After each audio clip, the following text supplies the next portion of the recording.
Islam, we want to welcome everyone to another edition of Depth Research Social Name class sponsored by our more American government, hosted by our national sister Grand Chief, Dr. Shat mentioned in her well. Provided by the daughter Law Georgia Territory. Islam. I am Dr. Torre, New York Bay. National Assistant Grand Chief of North America. National Assistant for the Subject. The Council General for the Georgia daughter Law Georgia Territory. Islam family. We started shortly. Time is 9:56. 24 April 2022.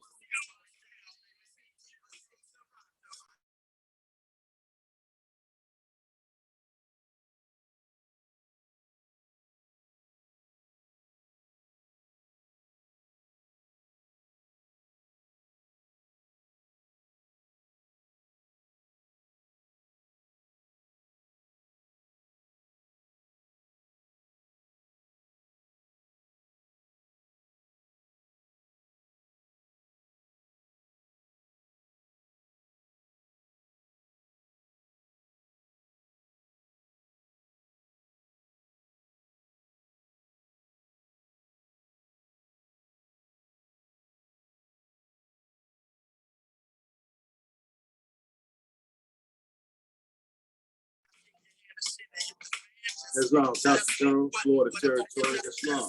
So man was given a soul that he might function upon the plane of soul. Islam, family, Myers Bay checking in. Apalachicola, Florida Territory. All praise be to the great God Allah, honest, noble, Joali. In the book of Genesis. How you do this very manifest?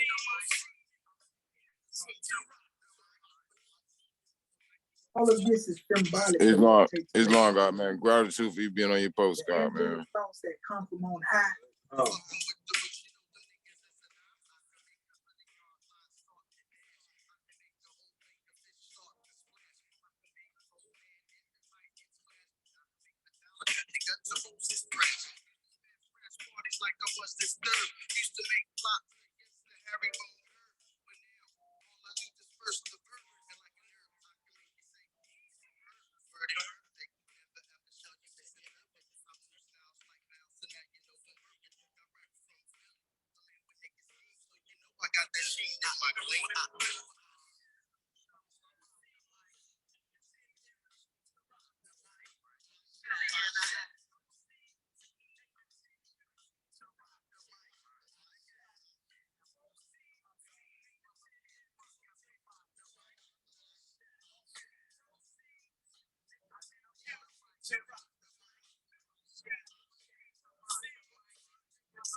Islam, Swift Angel number 4, our National Assistant Grand Sheik of North America.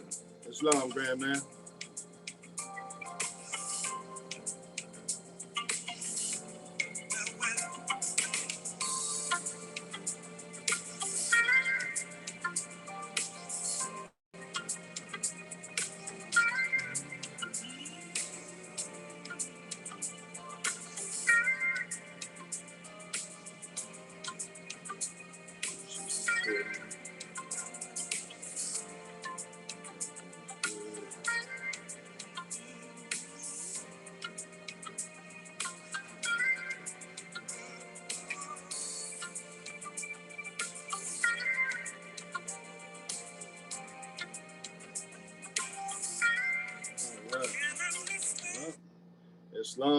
Islam.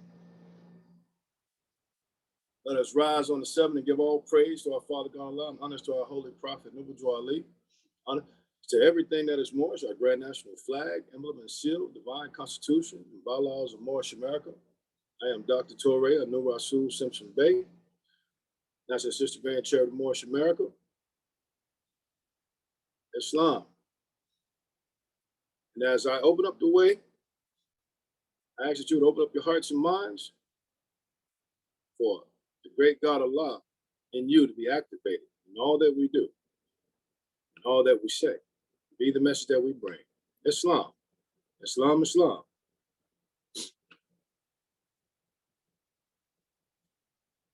Ya Allah abnu haru maku nataru. Ya Allah het haru. Ya Allah ma'at haru. Ya Allah hotep haru. Ya Allah haru. Ya Allah ma'at harukuti. Ya Allah awajat dejuti. Ya Allah per im sutek per im haru. Ya Allah bamaduti. Al-Hajj, Shadri Abtu Ali. Amen. Aliyasa, Aliyasa, Aliyasa. And that is to say in transliteration, O Allah, the Father of the universe, O Allah, the Father of love, O Allah, the Spirit of truth, O Allah, the Spirit of peace, O Allah, the Spirit of freedom, O Allah, the Spirit of justice, O Allah, you are my protector, O Allah, you are my God. O Allah, you are my salvation by night and by day. O Allah, through your holy prophet, O Allah, Ali. Amen. Holy Yessa, Holy Yessa, Holy Yessa. Now I come before you with the divine constitution and bylaws of Moorish America. Salvation, our God, unity. Act 1. The Grand Sheikh and the chairman are empowered to make law and enforce law with the assistance of the prophet. Subhanallah. The Grand Sheikh and the chairman of Moorish America are empowered to make law and enforce laws with the assistance of the prophet and the grand body of Moorish America. The assistant Grand Sheikh is to assist the Grand Sheikh in all affairs if he lives according to love, truth, peace, freedom, and justice, and it is known before the citizens of Moorish America. Act 2, the bylaws. All meetings are to be open and closed promptly according to the Circle 7. And love, truth, peace, freedom, and justice. Friday is our holy day of rest, because on a Friday the first man was formed in flesh, and on a Friday the first man departed out of flesh and ascended into his Father God Allah. For that cause, Friday is the holy day for all Muslims all over the world. Act 3. Love, truth, peace, freedom, and justice must be proclaimed and practiced by all citizens of Moorish America. No citizen is to put in danger or accuse falsely his brother or sister on any occasion at all that may harm his brother or sister, because Allah is love. Act 4. All citizens must preserve these holy and divine laws, and all citizens must obey the laws of the government, because by being a Moorish American, you are a part and parcel of the government and must live the life accordingly. Act 5. No organization of Moorish America is to cause any confusion or to overthrow the laws and constitution of the said government, but to obey hereby. Act 6. With us, all citizens must proclaim their nationality, and we are teaching our people their nationality and their divine creed, that they may know that they are a part and parcel of this said government, and know that they are not Negroes, colored folks, Black people, or Ethiopians, because these names were given to slaves by slaveholders in 1779 and lasted until 1865 during the time of slavery. But this is a new era of time now, and all men now must proclaim their free national name to be recognized by the government in which they live and the nations of the earth. This is the reason why Allah, the great God of the universe, ordained noble Jew Ali, the prophet, to redeem his people from their sinful ways. The Moorish Americans are the descendants of the ancient Moabites whom inhabited the northwestern and southwestern shores of Africa. Act 7. All citizens must promptly attend their meetings and become a part and a partial of all uplifting acts of Moorish America. Moorish Americans must pay their dues and keep in line with all necessities of Moorish America, and then you are entitled to the name of faithful. Husband, you must support your wife and children. Wife, you must obey your husband and take care of your children and look after the duties of your household. Sons and daughters must obey father and mother and be industrious and become a part of the uplifting of fallen humanity. All Moorish Americans must keep their hearts and minds pure with love and their bodies clean with water. This divine covenant is from your holy prophet, Noble Jew Ali, through the guidance of his father God Allah. Prophet Noble Jew Ali, peace and blessings be upon him, found in father and frame of the divine constitution and bylaws of Moorish America. And now that this meeting has been opened according to love, truth, peace, freedom, and justice, Act 2, We say Islam. Islam, Islamism. At this time, I will be reading the chapter of the week, chapter 16. Yehoshua teaches the common people at a spring, tells them how to obtain eternal happiness. Islam. In silent meditation, Yehoshua sat beside a flowing spring. It was a holy day, and many people of the servant caste were near the place. And Yehoshua saw the hard drawn lines of toil on every brow and every hand. There was no look of joy in any face. Not one of all the group could think of anything but toil. And Yehoshua spoke to one and said, "Why are you all so sad? Have you no happiness in life?" The man replied, "We scarcely know the meaning of that word. We toil to live and hope for nothing else but toil. And bless the day when we can cease our toil and lay down and rest in Buddha, city of the dead." And Yehoshua's heart was stirred with pity and with love for these poor toilers. And he said, "Toil should not make a person sad. Men should be happiest when they toil. When hope and love are back of toil, then all of life is filled with joy and peace, and this is heaven. Do you not know that such a heaven is for you?"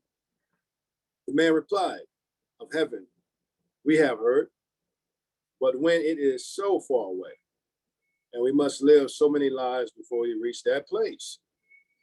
And Yehoshua said, "My brother man, your thoughts are wrong. Your heaven is not far away, and it is not a place of metes and bounds. It's not a country to be reached. It is a state of mind. Allah never made a heaven for man. He never made a hell. We are creators and make our own. Now cease to seek for heaven in the sky. Just open up the windows of your hearts, and like a flood of light, a heaven will come and bring a boundless joy. Then the toil will be no cruel task." The people were amazed and gathered close to hear the strange young master speak, imploring him to tell them more about the Father God, Allah, about the heaven that man can make one on earth, about the boundless joy. And Yehoshua spake a parable. He said, "A certain man possessed a field. The soil was hard and poor. By constant toil, he scarcely could provide food to keep his family from want. One day, a miner who could see beneath the soil and passing on his way saw this poor man in his unfruitful field. He called the weary toiler and said, my brother, know you not that just below the surface of your barren field, rich treasures lie concealed?" Hold on a second.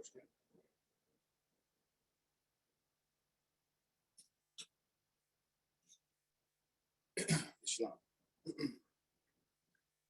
He called the weary toiler and said, "My brother, know you not that just below the surface of your barren field, rich treasures lie concealed. You plow and sow and reap in a scanty way, and day by day you tread upon a mine of gold and precious stones. This wealth lies not upon the surface of the ground, but if you will dig away the rocky soil and delve down deep into the earth, you will need no longer till the soil for naught. The man believed, the miner surely knows, and I will find the treasures hidden in my field." And then he dug away the rocky soil, and deep down in the earth he found a mine of gold. And Yehoshua said, "The sons of men are toiling hard on desert plains, and burning sands and rocky soils are doing what their fathers did, not dreaming that they can do aught else. Behold, a master comes and tells them of a hidden wealth, that underneath the rocky soil of carnal things are treasures that no man can count, that in the heart the richest gems abound, that he who wills may open the door and find them all." And then the people said, "Make known to us the way that we may find the wealth that lies within the heart." And Yehoshua opened up the way. The toiler saw another side of life, and toil became a joy. Islam, Islam, Islam. And at this time, I'm going to hand over the floor to our host, our National Assistant Grand Sheikh of Moorish America, Dr. Shedu Amenti Muhejid Shabshuel. Islam, Islam, Grand Man, are you on the manifest?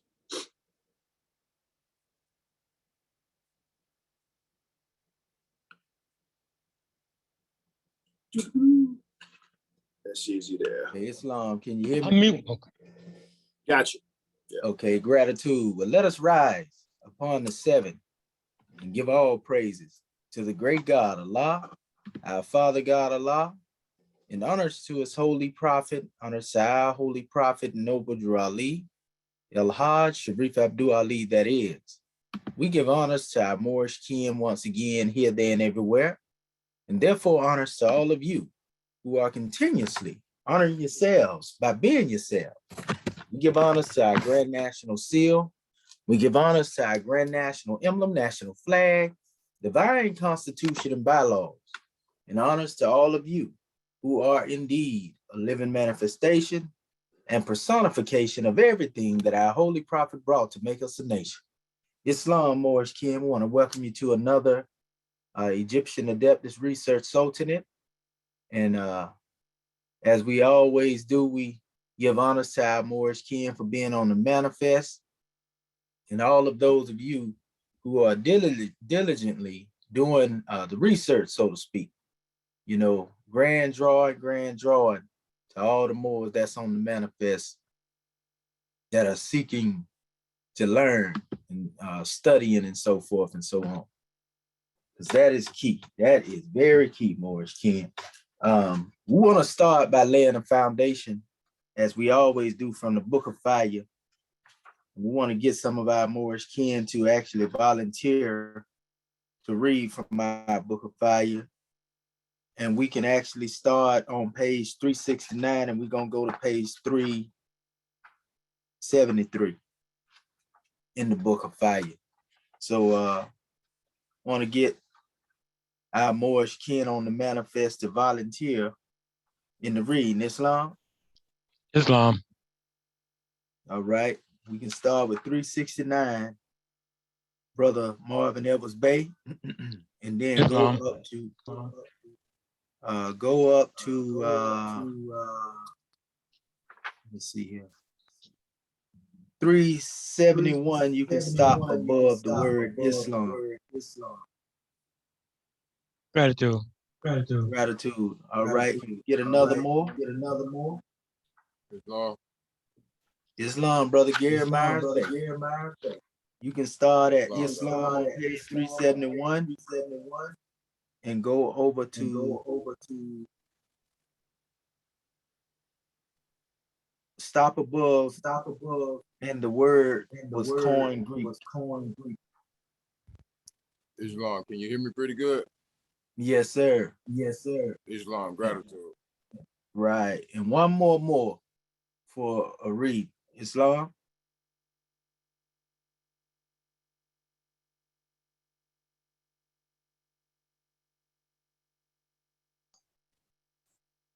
Islam. All right, Sister Carter Bay, you can start from in the word was corn Greek and do 373 all the way to the end of that, and that'll be it. What say call angels?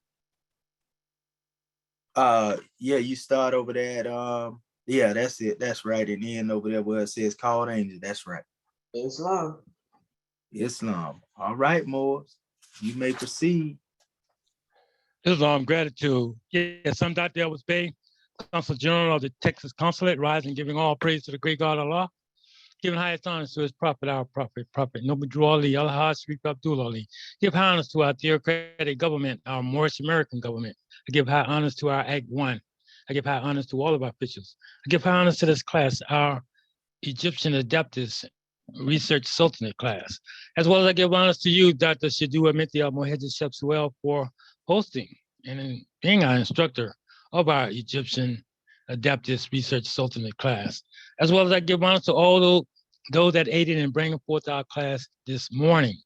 I give honor to everything that's Moorish, our flag, our seal, our emblem, our divine constitution, our holy Quran, our book of Ali, our 101, 102s, our exhuman of a nation. All of our divine revelations, I give honor. And so I'll begin the reading. The finale of religious controversies. Dear readers, it is not the intent of this chapter to speak radical against the major or the millions of minor organized religious groups. I, the author, do not desire to cause harm to a living soul on this or any occasion at all. The contents of my book, Noble Drew Ali, The Last Prophet, are truly dedicated to the exhuming of a nation through the high principles of love, truth, peace, freedom, and justice. These are just simple lessons being returned in due time to a rightful and most deserving people.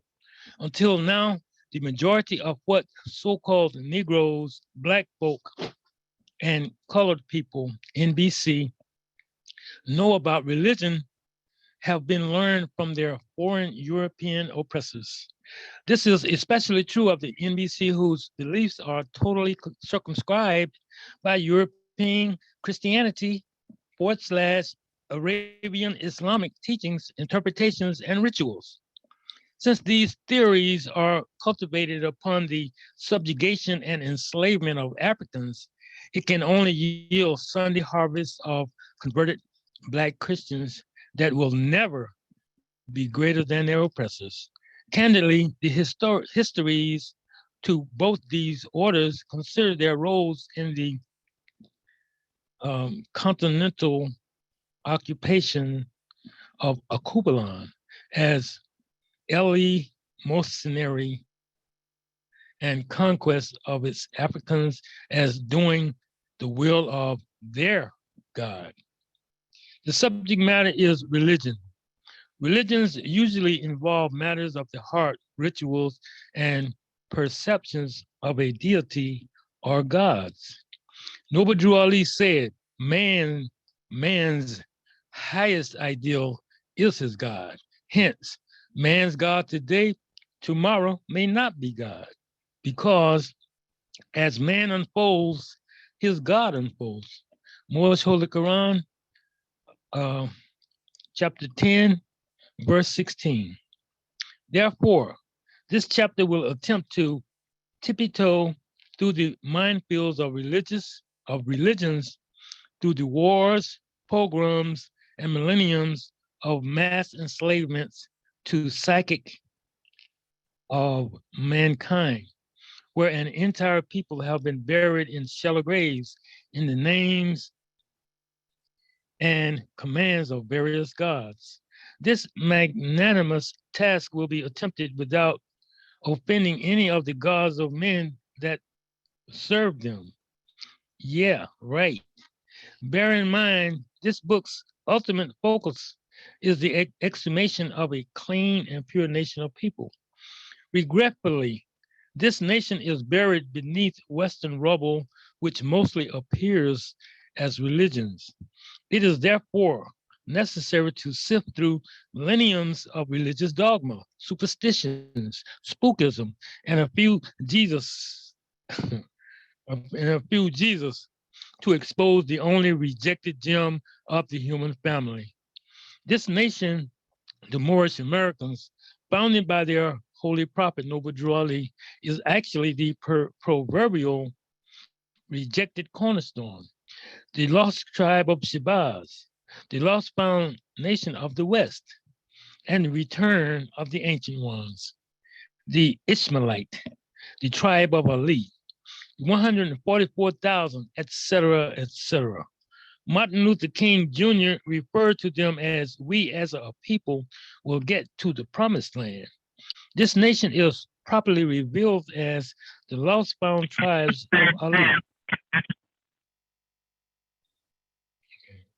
This name is exact because the holy prophet Noble Drew Ali is the only one that found them and gave them their true free national name and claimed them.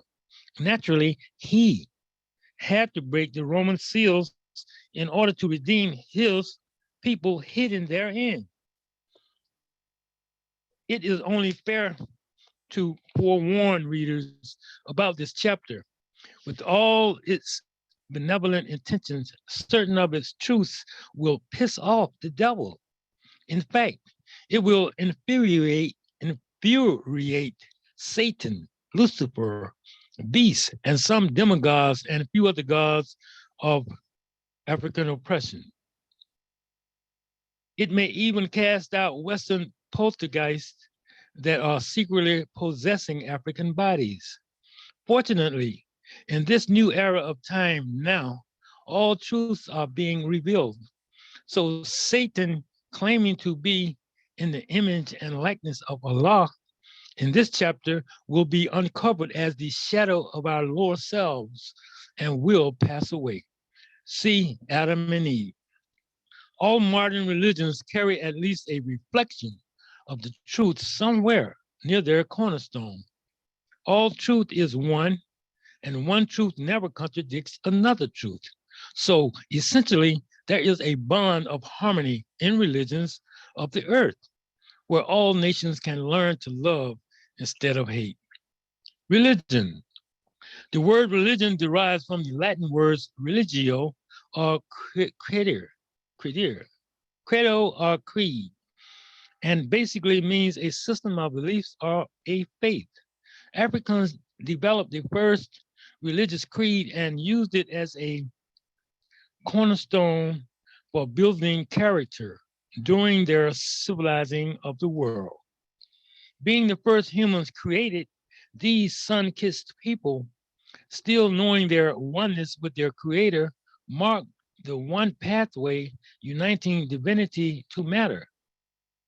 The Africans, the African peoples consciously fashioned religion as scientific law, because law is the only thing that governs all events.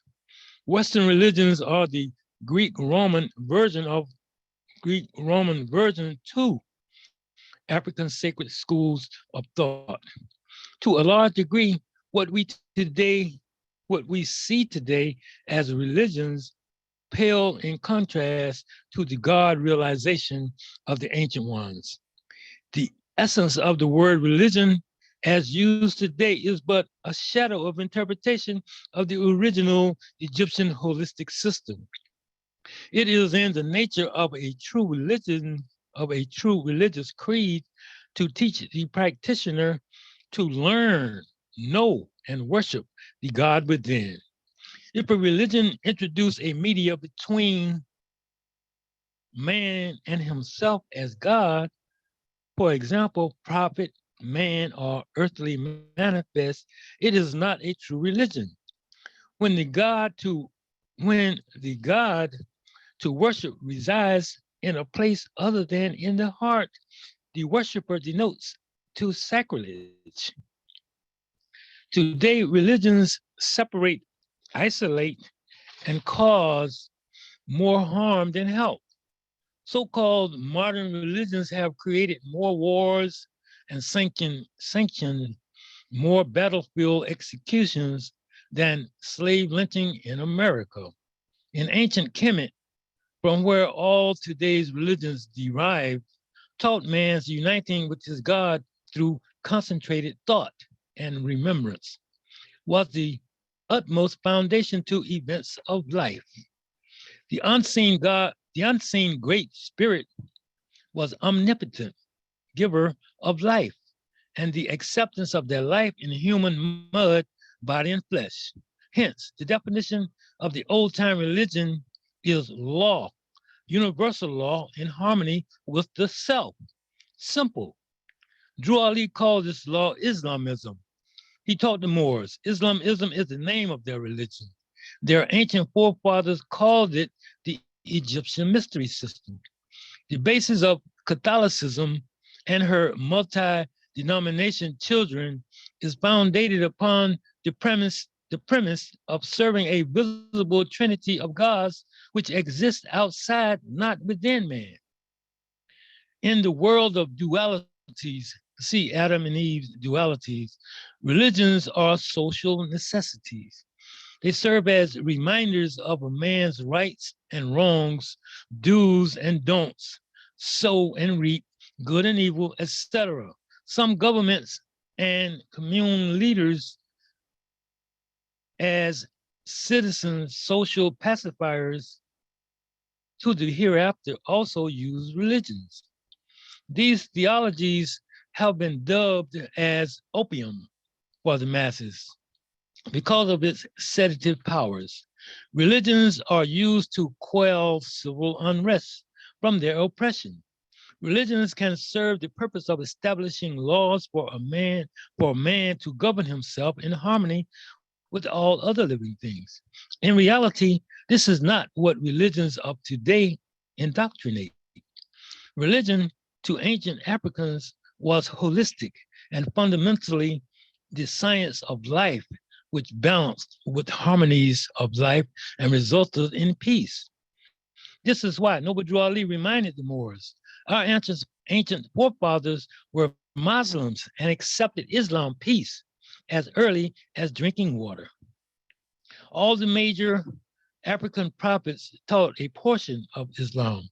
Prophet Muhammad descended through the through the African seed of Hagar, perfected the ancient Egyptian mysteries for the first time in the Arabic language. The transliteration of the ancient mystery system, the world's first religious creed, into a single Arabic expression is pronounced al-Islam or Islam, meaning peace in Arabic. To this day, over 1 billion Muslims refer to this perfect transliteration as Quranic Arabic. Contrary to public belief, the Holy Prophet Muhammad did not invent Islam, nor did he create or perfect a new religion. Islam is, and will forever be the perfect religion. Its perfect path is portrayed in the creation and fall of man and the story of Adam and Eve. By the time Muhammad the first received the revelation in Havilah, Islamism had already been taught and practiced for over 20,000 years in ancient Kemet. Noble Drew Ali himself, a prophet to the Moorish Americans, taught, question, what is our religion? Answer, Islamism. Question, is that a new or an old religion? Answer, old time religion. Upon myself, I say old religion is old time religion. Okay. The origin of Islamism, not Islam, means the science or adept philosophy of peace. He taught the Moors the religious ways of their ancient forefathers.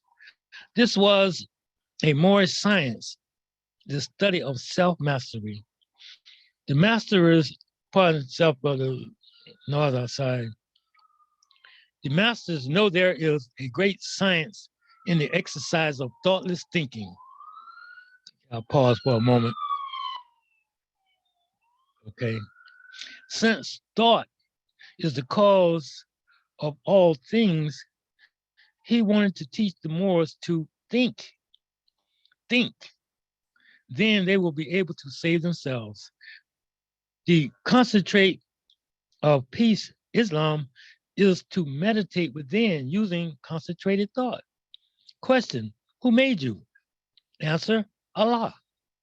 Question, to whom do we refer to at times as being the great God? Answer, Allah.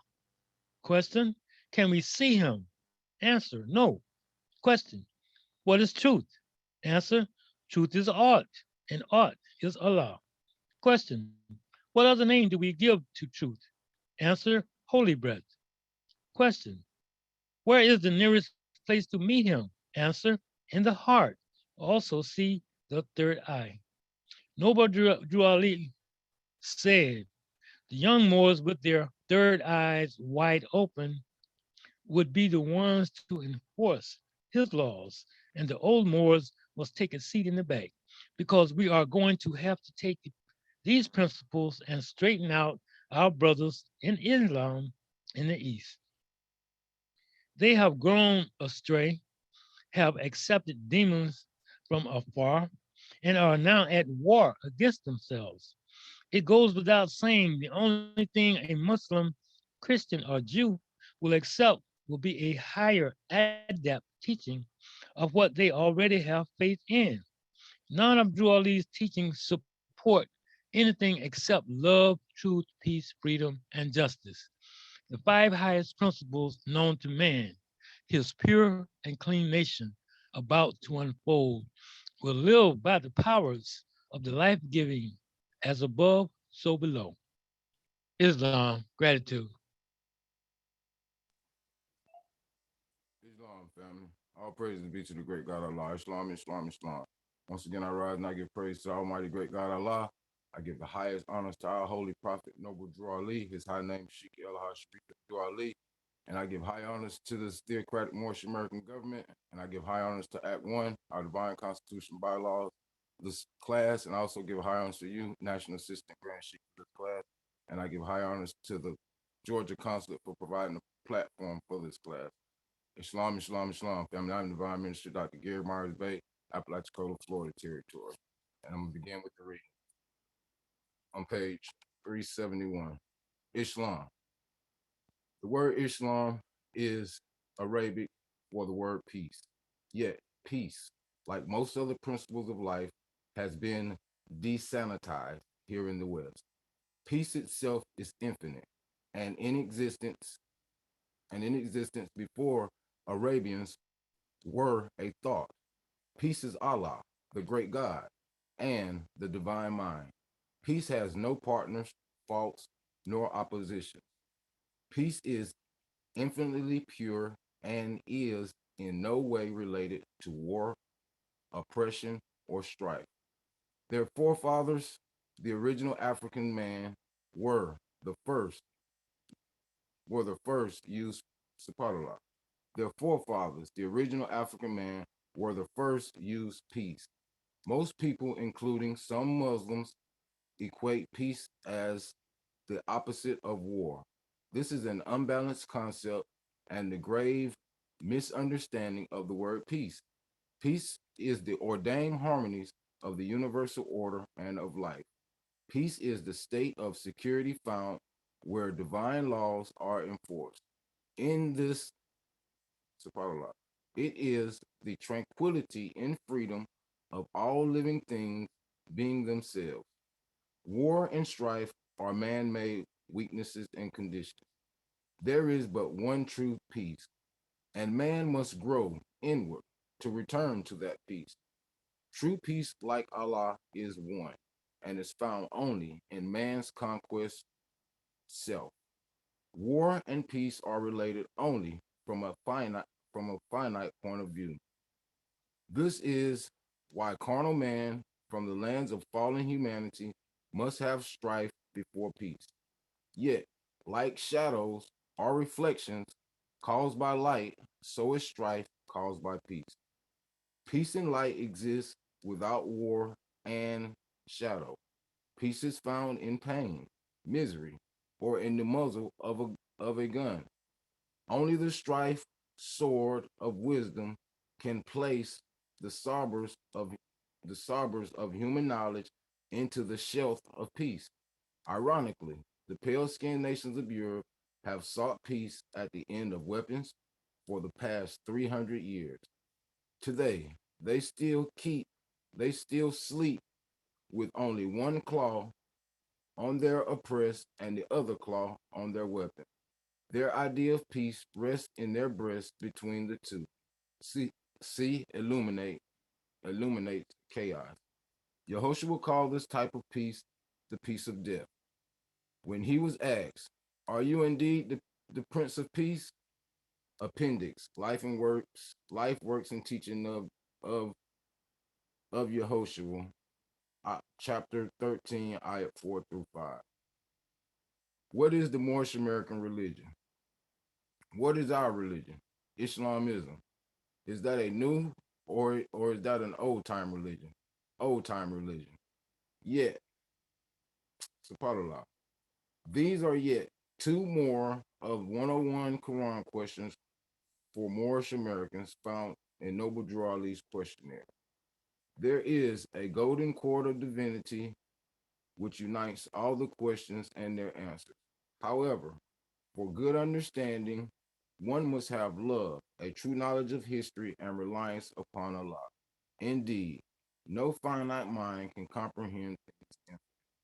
Without these necessities, there cannot be any comprehension of Allah's 101 questions and answers. SubhanAllah, that says Ali's 101's questionnaire and answer. Every nation with free national standards is entitled to their forefathers' free and independent religion path to the great God. Their rituals, customs, prayers, songs, and method of practice are formed in a measure suitable to their salvation. All the Asiatic nations rooted in Africa have a divine origin. Moore's Holy Quran, chapter 45. The oneness of this divine origin is man's spiritual source of strength, and it is sustained through wisdom. Man's natural ether plane is spirit. Here, as well as there, he receives nourishment through activity. The faster and the more pure thoughts are from the higher self, the mother of virtues and the harmonies of life. They breed justice, mercy, love, and right. The slower, sluggish, and unclean thoughts are created in his lower self, whom men call the devil. Once these negative thoughts manifest outside of himself, they become Satan, going to and fro the earth, seeking whom they may devour. Question 75. Here is where the fall of man really began. From here begot Lucifer, dragon, and beast. The fallen righteousness corrupt nations and man-made respectively. The lower self breeds hatred, slander, lewdness, murder, theft, and everything that harms. Questionnaire 73. Every Asiatic nation has its religion, philosophy, and science, or otherwise a sacred school of thought which unites divinity and matter. The Moorish Americans are no exception. They too have their own religion. In their own religion, they too have their own religion. It is their own religion, the religion of their ancient forefathers who are the true and divine who are the true and divine founders of the first religious creed for the redemption and salvation of mankind on earth. Moore's Holy Quran, chapter 48, ayat 7. Currently, the fallen Moorish people of North America are serving pale-skinned Jesus, crosses, white men, and other gods of Europe, most of which they know from little to nothing. Let me read that again. Most of which they know from little to nothing.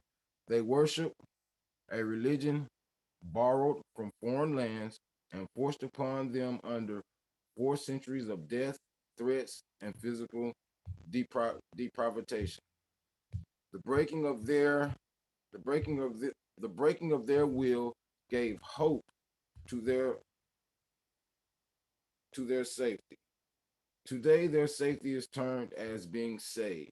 Being saved usually invokes favors and leniency of God's, the ruler of the land. Question 93. The air of safe environment for their lives and possessions drew images of under promised heaven yonder after death. The followers deemed themselves free, fond, and apart from their doomed brothers outside their God's house, the church. Here in the Western Hemisphere, the concept of the ancient Egyptian mystery system has been misconstructed and presented to the mass under the Greek word religion. Under the word religion, worship replaces knowledge of self, and rituals are instead of deification instructions which man needs.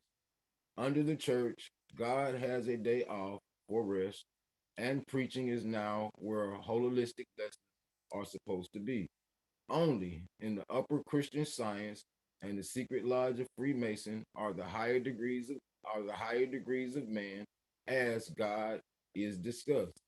Westernized religions are all based upon the carnal nature, formed by the five senses of the European rulers. Their highest idea is God, compiled with what they can see, hear, taste, touch, smell. From these derive a carnal nature based upon the body of desire, wants, and greed. Hence, modern day religions are heavily commercialized with pagan celebrations under the, the, the guise of holy days, parentheses, holidays, etc., Christmas, Santa Claus, Easter eggs laying rabbits, or Sunday music fashion shows, etc. Unfortunately, for the so-called Black Christmas, Black Christians, any blessings they receive is because their Lord and Savior, Jesus, the white man Christ, has bestowed upon them. On the other hand, crime, sins, and other diseases are white on black wrath imposed upon sinners. P.U. Lees, Islam. Islam, Islam, Islam, Islam, Islam, Islam. I am Dr. Dendra Ani Kurtabe. First, let me rise and give praises to our great God Allah, give honors to our holy prophet, Nabi Ali. I give honors to Act One. I give honors to everyone involved in getting everything started. I give honors to you, National Sister Grand Chief, for taking this time out with us to teach us these wonderful teachings. I'll be reading on page 372, going to 373. And the word was corn Greek. It must be understood that slaves do not have choices. This holds especially true for those labeled blacks and Negroes. Therefore, Christianity, which as a negative of Kemetian Egyptian three-step picture from man to God, Moore's Holy Quran 7:25-31, was forced upon them.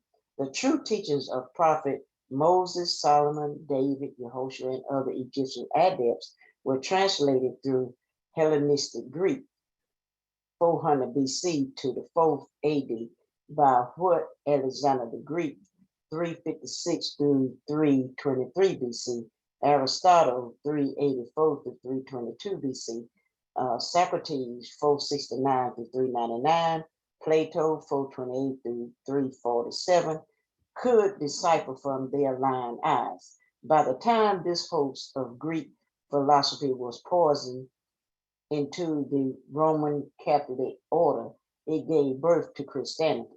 The majority of modern day Christians, as it is currently advertised as the Word of God, is focused upon an array of cultural misnomers of ancient Moorish civilization, especially Egypt, which was the capital empire of the Dominion of Africa. Chapter 47. It must be clearly understood that 500 AD to 200 AD, the Greeks didn't know jack about being civilized. In fact, the Egyptians were educating many Greeks before and after the invasion by Alexander the Greek. Yes, I said the Greek. Being of Moorish descent and author of this book, I could not see a former guest / turned conqueror of my people as great. Thus, he just Alexander the Greek. Then the Romans added their seasoning to this religious dish of Christianity. The Italians translated the Greek misnaming of Egyptian signs into Latin.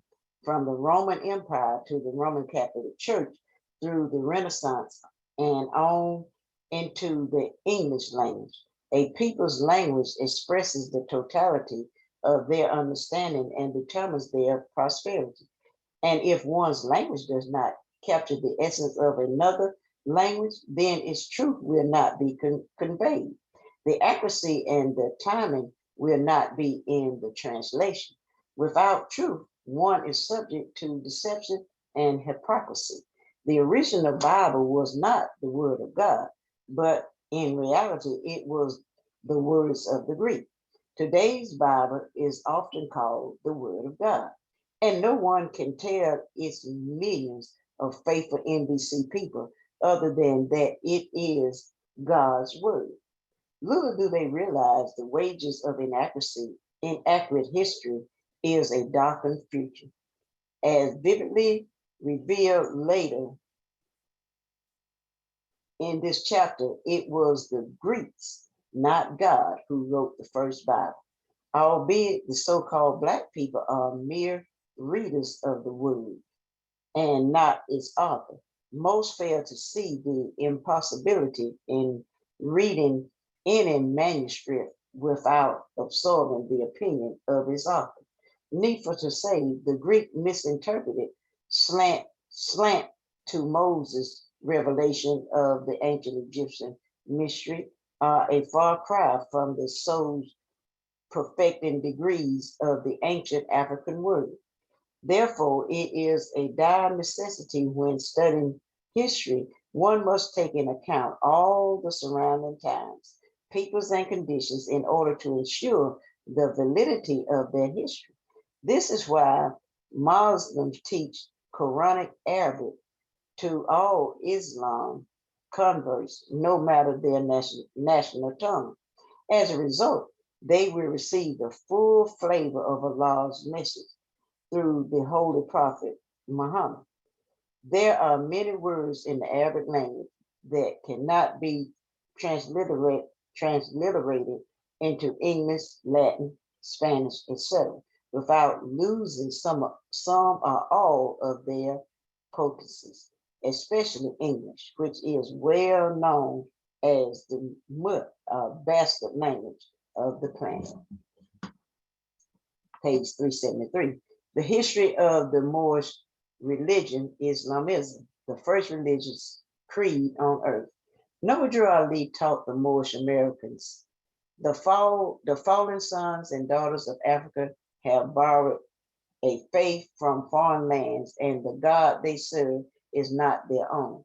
This makes them a beggar people, and beggar people can never produce the best in themselves. Prior to the event of Noble Drew Ali, the so-called Negroes, Black, and colored people assumed the church and Christianity, which had been forced on them during the time of slavery, was their own religion. With this faith came their pale skin, blue-eyed Lord and Savior, Yehoshua Christ, a Western name for Yehoshua. They were correct from the slave perspective of NBC. These religious tenets did in fact belong to slaves, for slaves, and about the earthly salvation of slaves. This is to say, it's best when any slave has been saved, redeemed, or reached salvation, he or she will still be officially an NBC slave. A saved slave, albeit recognized as a good Christian, is still just a slave. The truth is, one must first be free before they can enter the gates of heaven. Bear in mind, freedom is not obtained through the service of another man's God. And exactly what church or Christianity has freed the NBC to be an anonymous nation of people? This is why Noble Drew Ali taught the Moorish about their own religious creed, their own God, and the only true heaven. Every nation has its inherent religion, but they have first come to the realization they are indeed a nation. Question 17, what is our religion? Islamism. Question 18, is that a new or is that the old time religion? Old time religion. In 1865, when U.S. slavery was abolished, the ex-slaves were without the religion of their forefathers, and subsequently, Being without their own religion, they blindly continued to serve the gods of their former slave masters. The abolishment of the institution of slavery in no way replaced the 2/5 nationality and divine creed denationalized from the African, which left them as only 3/5 of all other persons. The church and Christianity, having been forced upon them during their centuries of captivity, was the only system of religion they knew. Unfortunately, it is a historical fact the religion of any slave government was never constituted with powers to free its slaves.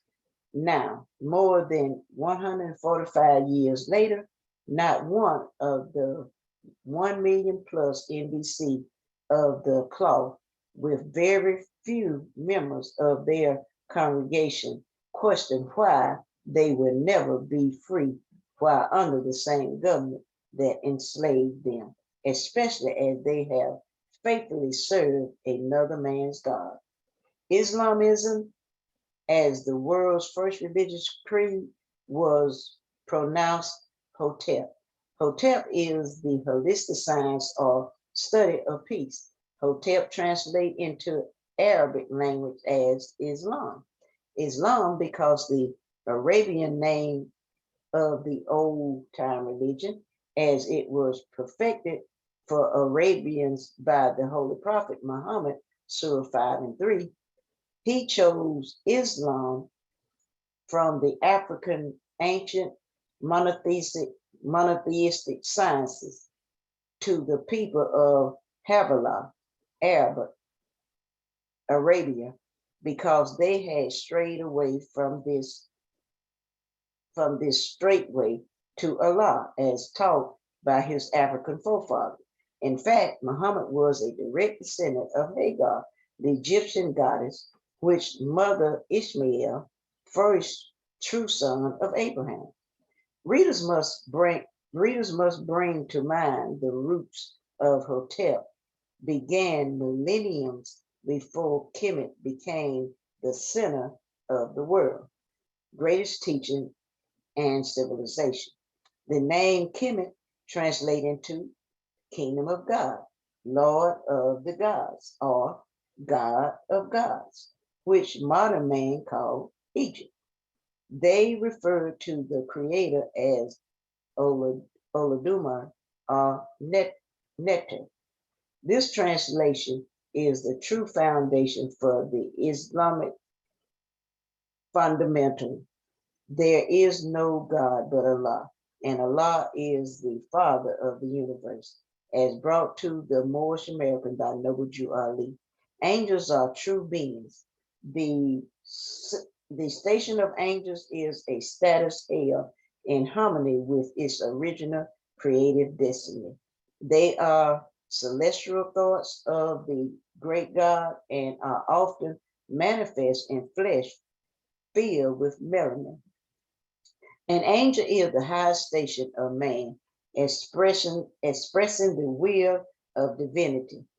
Comedian adepts that were sent to various nations in need of realignment with the oneness of this great God were called angels. They were Muslims whose will only obey the will of the great God. The most noted angelic station of these Africans were entitled Gabriel, Michael. Angels bring, defend, and teach messages to prophets that are necessary to redeem their nation. The message were always about Hotep or Islamism, and the messengers were always olive-skinned brothers or sisters called angels. Islam, Islam, Islam. I will now turn it back over to our host, our national assistant grand chief. Islam.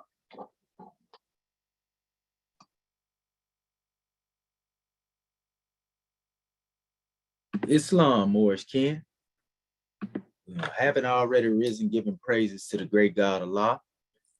We give honors again to our holy prophet, Noble Drew Ali Al-Hajj Sharif Abdul Ali, that is. We give honors to our Moorish kin once again, here, there, and everywhere. And therefore honors to all of you who are continuing to honor yourselves by being yourselves. We give honors again to our Grand National Seal, Grand National Emblem, National Flag, Divine Constitution, and bylaws. And honors to all of you who are indeed a living manifestation and personification of everything. And I do mean everything that our holy prophet brought to make us a nation. Islam, Moors, we want to welcome you again, and give honors to all of the Moors who read and participated in everything it is we brought on the manifest. You Moors are indeed faithful. And as we said on this particular drawing, as far as dealing with the Demotic language, we're going to harp a little bit upon the measure so that we make sure that our family get a grand drawing. Our last few sessions that dealt with it was more dealing with becoming familiar, with the language. And what we're going to do, we're going to basically do, we can say, an exercise together as we go into this special measure. You got to also look at this more as what we are doing right now. No one else, there's no one else attempting to do what we are doing right now. So you ain't gonna go out there and find videos out there that's actually doing what we're doing on a point by point basis and breaking down this language. Because many people look at it as a strenuous task, probably because they got to do the groundwork. But that's okay, because we ain't in no rush. We here to teach our people. And by the time we get done, we will be those who will be the first to instruct the people in being able to identify these messages. We just got to use the hammer of repetition, pound these things in and make them a part of every other part. And so what we're doing, this is going to be an inclusive exercise that we bring on the manifest here. And I will be navigating through the screen and sharing, a comparative measure that's going to also include basically bringing our people back to in familiarity with the recent lesson we dealt when we dealt with the helicopter, because some of our script is right beside the helicopter.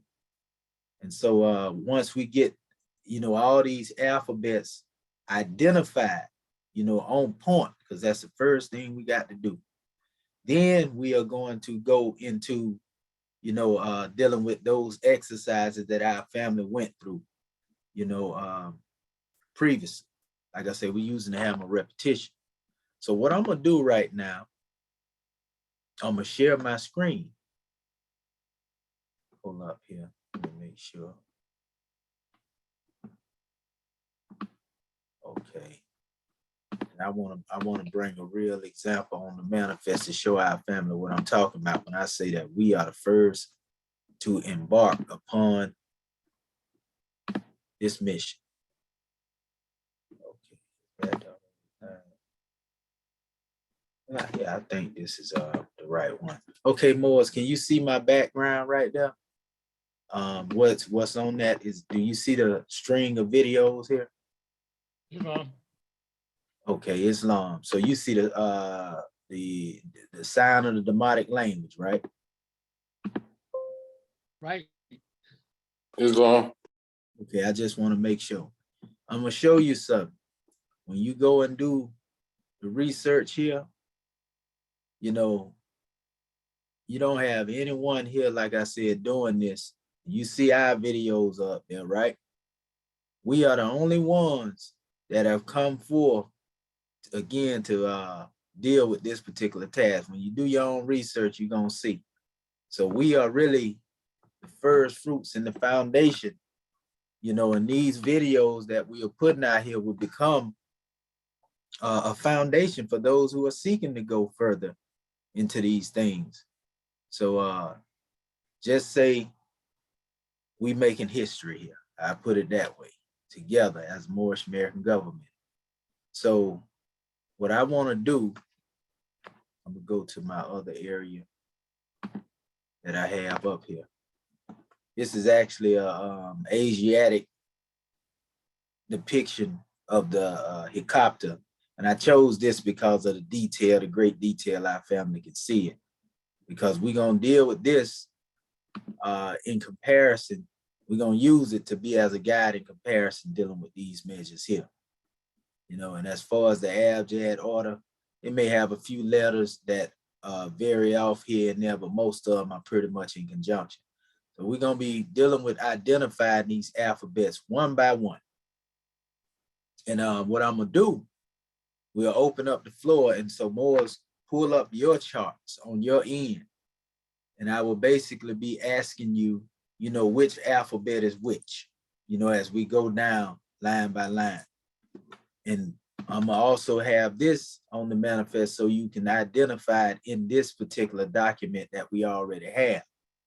And so we're gonna go stay, as we know, this is not in abjad order though. So you pull up this document, you can pull up this one so you can follow along, or you can just look at me doing it on the screen, but you mainly want to pull up this document that we already have. And then I will be showing, like I say, the comparisons here. For example, this is one example. Okay, this is the letter A that we see here. We already know that, right? So, okay, where would we find that in this chart? Well, it's obvious it's right here. But again, there is no abjad order, so that's not the G and D, you know what I mean? So we're going to go down through the alphabet and we'll identify, but we know this is the letter A, and this is also another way that it's placed. Many of our people understand that. So now when we come here and look at this letter A, this is the helicopter. This is the Coptic that's on the side of it. Okay. Come here, we see the letter here, which is alpha. That's the letter A. You see, we're gonna go back there. A. So we'll be using these as markers to also identify these alphabets. You see, which is again Demotic here, and then you have a copter over here on the side. So it's gonna sharpen us up in both areas. It's gonna bring back again the helicopter, you know, and it's also going to give us the ability to be able to identify these letters when we go into transliteration, because that's the key, becoming able to identify these letters and begin to see them. Matter of fact, we'll do a little short little exercise so we can, you know, maybe point out, you know, a few things in certain words. And then we can evolve into, you know, the transliteration of whole words and so forth and so on. Nevertheless, again, yeah, that's the letter A right there, you know, minus doubt of contradiction. So as we follow on, we already know this is the letter B. You see? Okay, it looks like a 4 when you draw it. This letter here too, if you want to write it out, you know, because you can do that too as we are doing our thing. You can actually do an exercise and write it out. If I were to write this, I would write this like almost like, well, this one is more detailed. Like a 2, it's almost like a 2, and you write it and then you hoop it up, you know, at the end. 2, drag the line out, write it and hoop it up at the end. That's how I would write that. This here, I would simply just write a number 4. 4, and then come down with the line. But that's the letter B. All right, where's our comparison? We come over here. Let me pull this up too so that our family can see it. Our comparison is here with the letter B. This is also another expression of it. Sometimes you'll see these two things here. You'll see these things behind each other. You know, there's an example of that right there. Matter of fact, I'm gonna show you what I'm talking about right here with this letter B. An example where you'll see it at. Let's see here. All right. Here.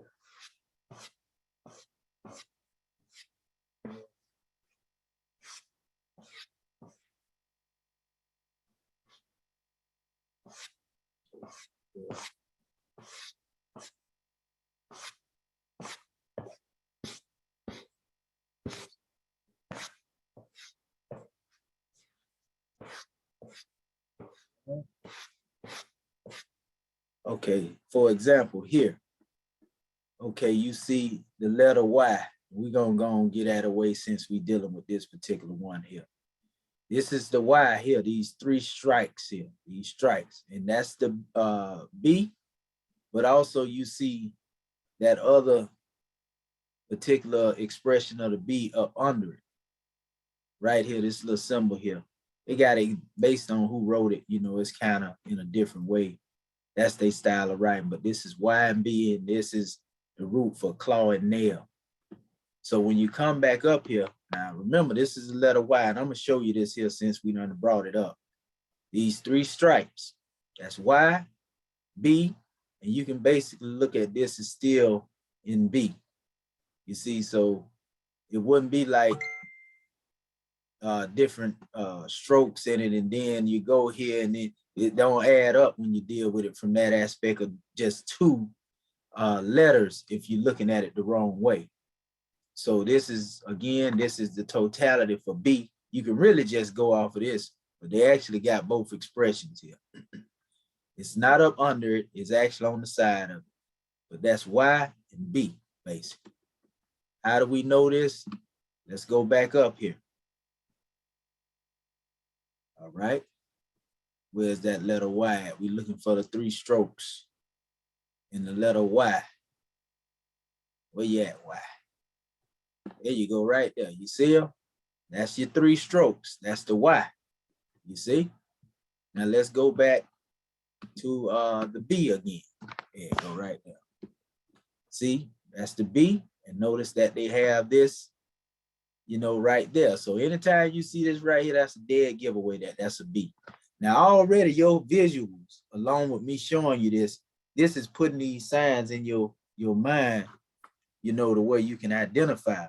But as we go through this demonstration, by the time we get done, we're going to be very familiar with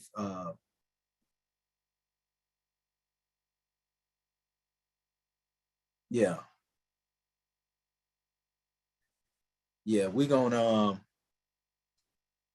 hold up, give me 1 sec. Okay, yeah, we're going to continue to move on. And don't worry about the hieratic yet, because we're going to get to that when it's time to get to that. So we'll be using this chart right here as well when we go into that, you know, to familiarize us with that alphabet as well. So let me go to the next alphabet. This is the letter G. It actually looks like a, you can put it in the C form, but it looked like the G. But this is the Coptic version of the letter G next to the Demotic version of G. You can actually see it as if it is two of these right here, you know, going in opposite directions. Two of this letter, this Coptic expression of the letter going in the opposite directions, what it looked like. But this is also interchangeable with the letter K. We talk about this all the time. That's linguistic morphology, so to speak. You know, where words, you know, based in the letters, dealing with what language you go into, you know, the C is there, or the K is there, or the G is there. You see? So keep that in mind, you know, as well, the possibility of morphology. So again, this letter G, again, here in the Coptic, is also expressed as the letter K in Demotic. Got it? Now let's go over here and we're going to look for the letter. All right. Scroll down. Scroll down. Keep going. Keep going. Now you notice they got a whole bunch of expressions up here, right? And all these different demonstrations. Just a few minutes ago.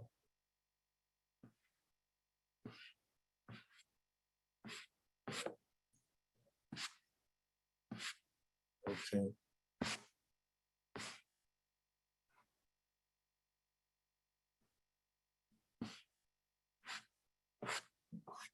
What's that?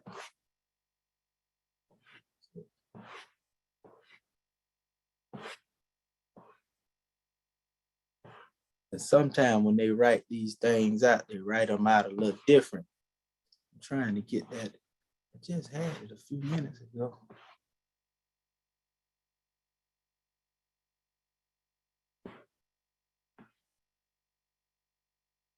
That was not the copy. Yeah.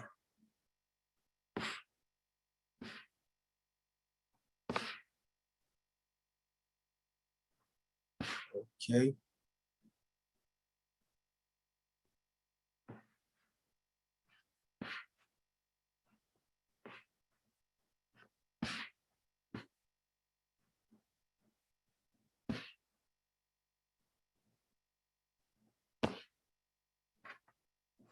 Trying to find that. Where in the world that thing is?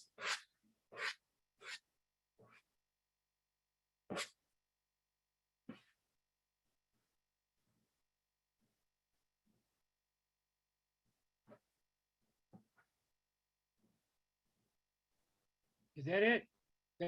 That G like on the right side of it? Yeah, it looked like they put them, almost together. But I'm Right. trying, the way they wrote it, whoever wrote it, like they put them together. But Islam. Islam. Yeah. Yeah, I'm looking at that. That's why That there's G.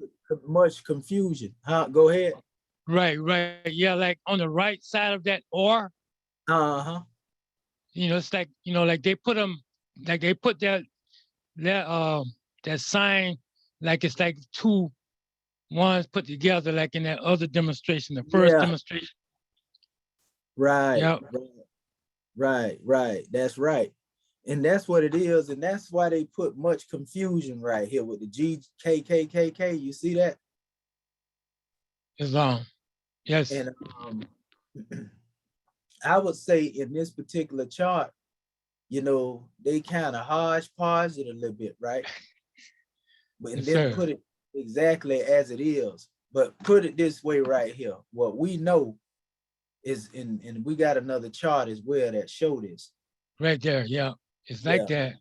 Yeah, But they connected them together on that other one, made them a little smaller. right. That's exactly what they did. They didn't draw the line all the way out. So Right. my thing is, and they bind them together though. They put them all the way together. That's what Right. throwed it off. But if you notice the T, they did on point, just like the A they did on point. See the T here? Right. You can see it's just like that. Now I don't know why they put the B up on the Be up T. there. That's I know. the thing. So yeah, this is basically their way of writing it out. And maybe we'll put it like this right here, because at certain times, certain people wrote a little different, in the expression of it. Matter of fact, you can see it right there. Like we said, it's just together. That's exactly what it is. You see it right here? Yes, sir. One facing that way, one facing. I don't know why did they infuse them like that? Probably because it can also be a K too. Right. They might be infused in a certain text. You're right. We're gonna see that when we come across that and bring that forth as a rule. Like I say, because we pretty much the ones that's doing this, and we're gonna have to look into that. We want to keep that in mind as we move ahead. But what it was, I was looking at the G and I was throwing it in this symbol. This is what I was looking at. I said, wait a minute, no, this is the T. Because it looked similar to, when I was up here earlier, when I went over it. But we got it. That's what they did. They fused them together. And that ain't, we ain't gonna do it like that unless we see something in there similar to that. But in the other expressions of this language, for example, let me pull up my PDF and show you what I'm talking about in the one that we dealt with the language in. My screen just changed too, brother.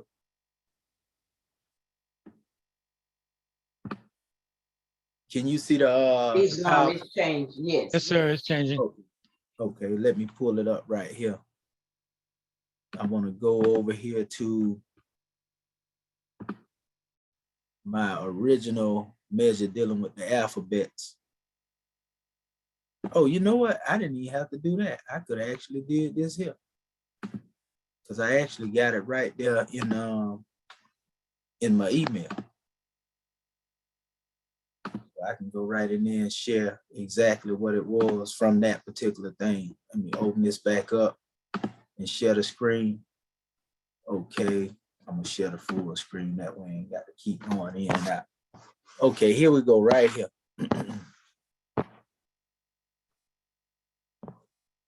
Yep, this one is actually somewhat infused to a certain degree, but you see the line that's going all the way out on it? On the G here? I know it's kind of blurry, but you see that more? Yes, sir. Okay, yeah. So yeah, you can actually see it right there. So that problem is solved, so to speak. Okay, let me go back over here to our other area, because it's more clarity. You can see these things clear. I try to put up there, because being that we ain't familiar with these letters, you know, we want to make sure that we can see them.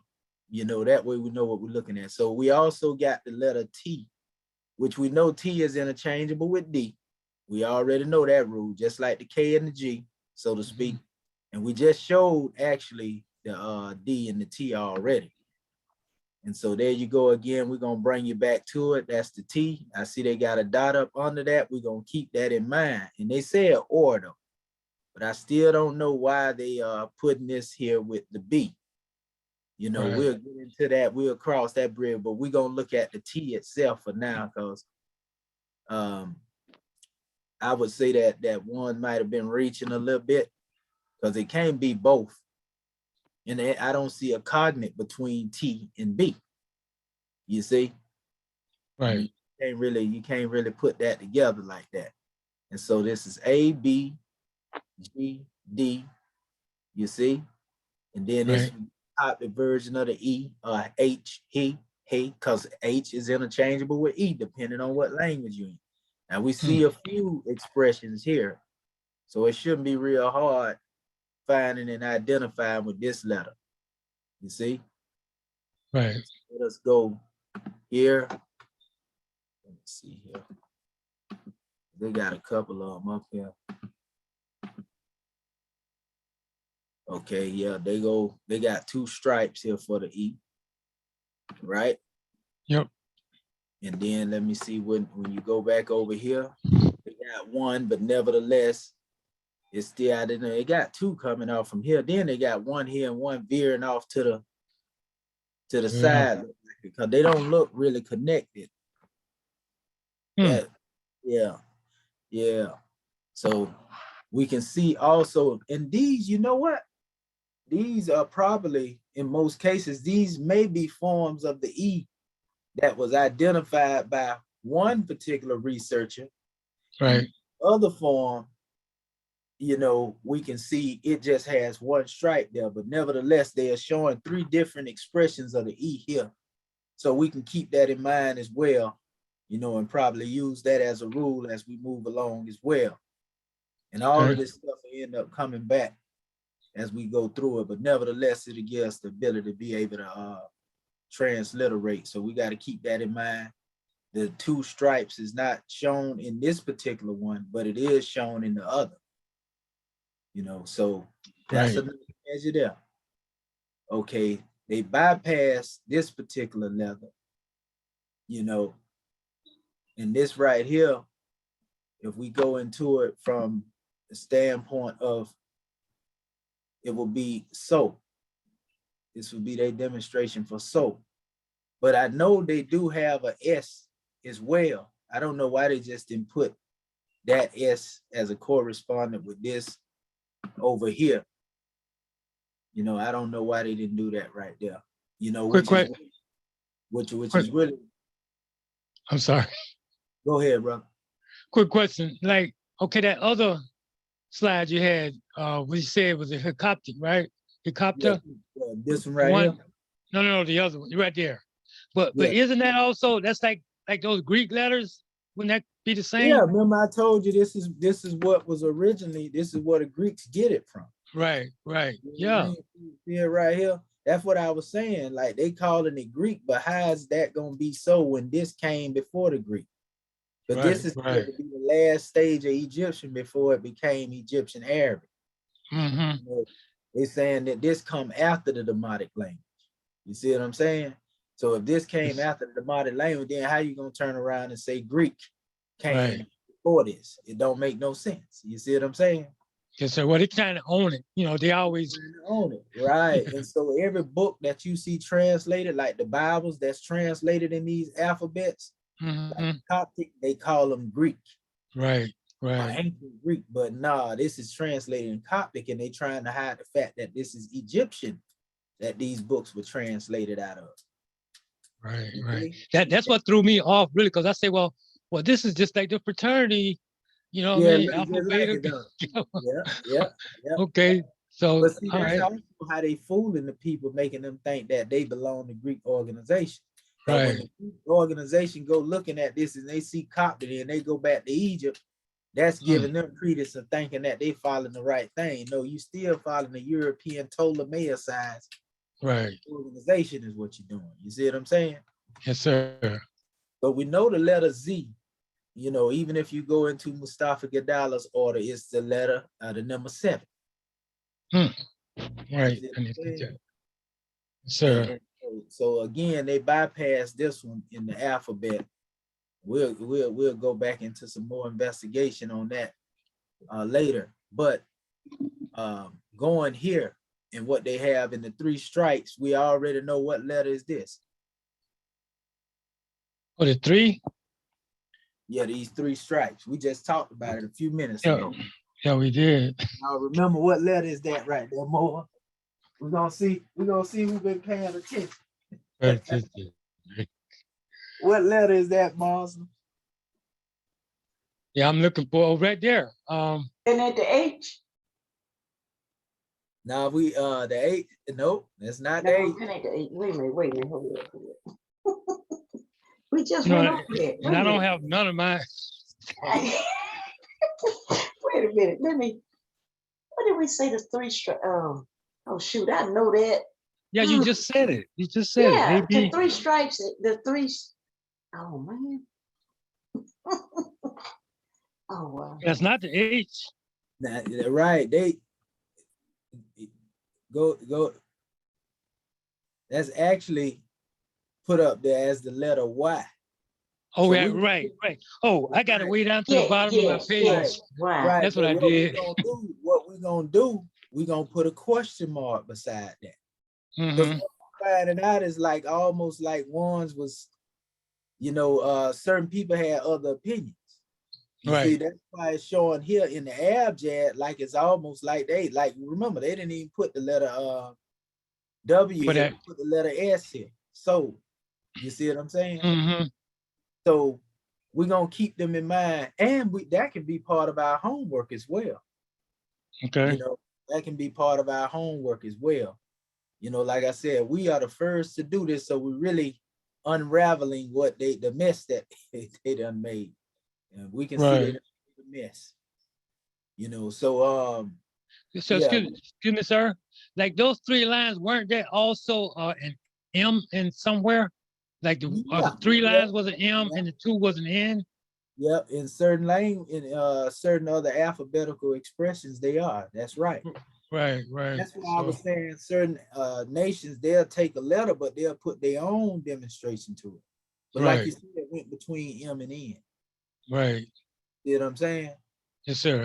So yeah, you're right on that. So when I was trying to figure some things out, I would actually take all of the literature that you had sent to us, and I went through each one to see if I can get one to fit whatever one that I'll be trying to, express.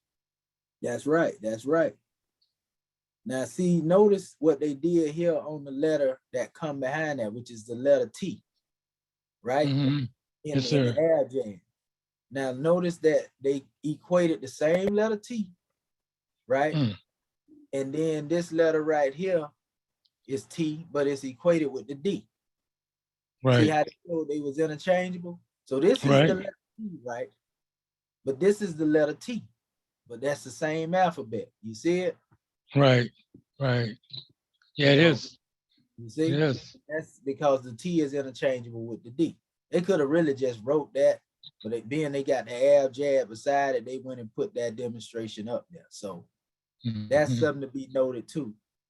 Now, also, when you come behind that particular demonstration, let me go over here too, by the way, to the letter, so we can be clear, because I want to make So sure. that why that's actually Yad, right?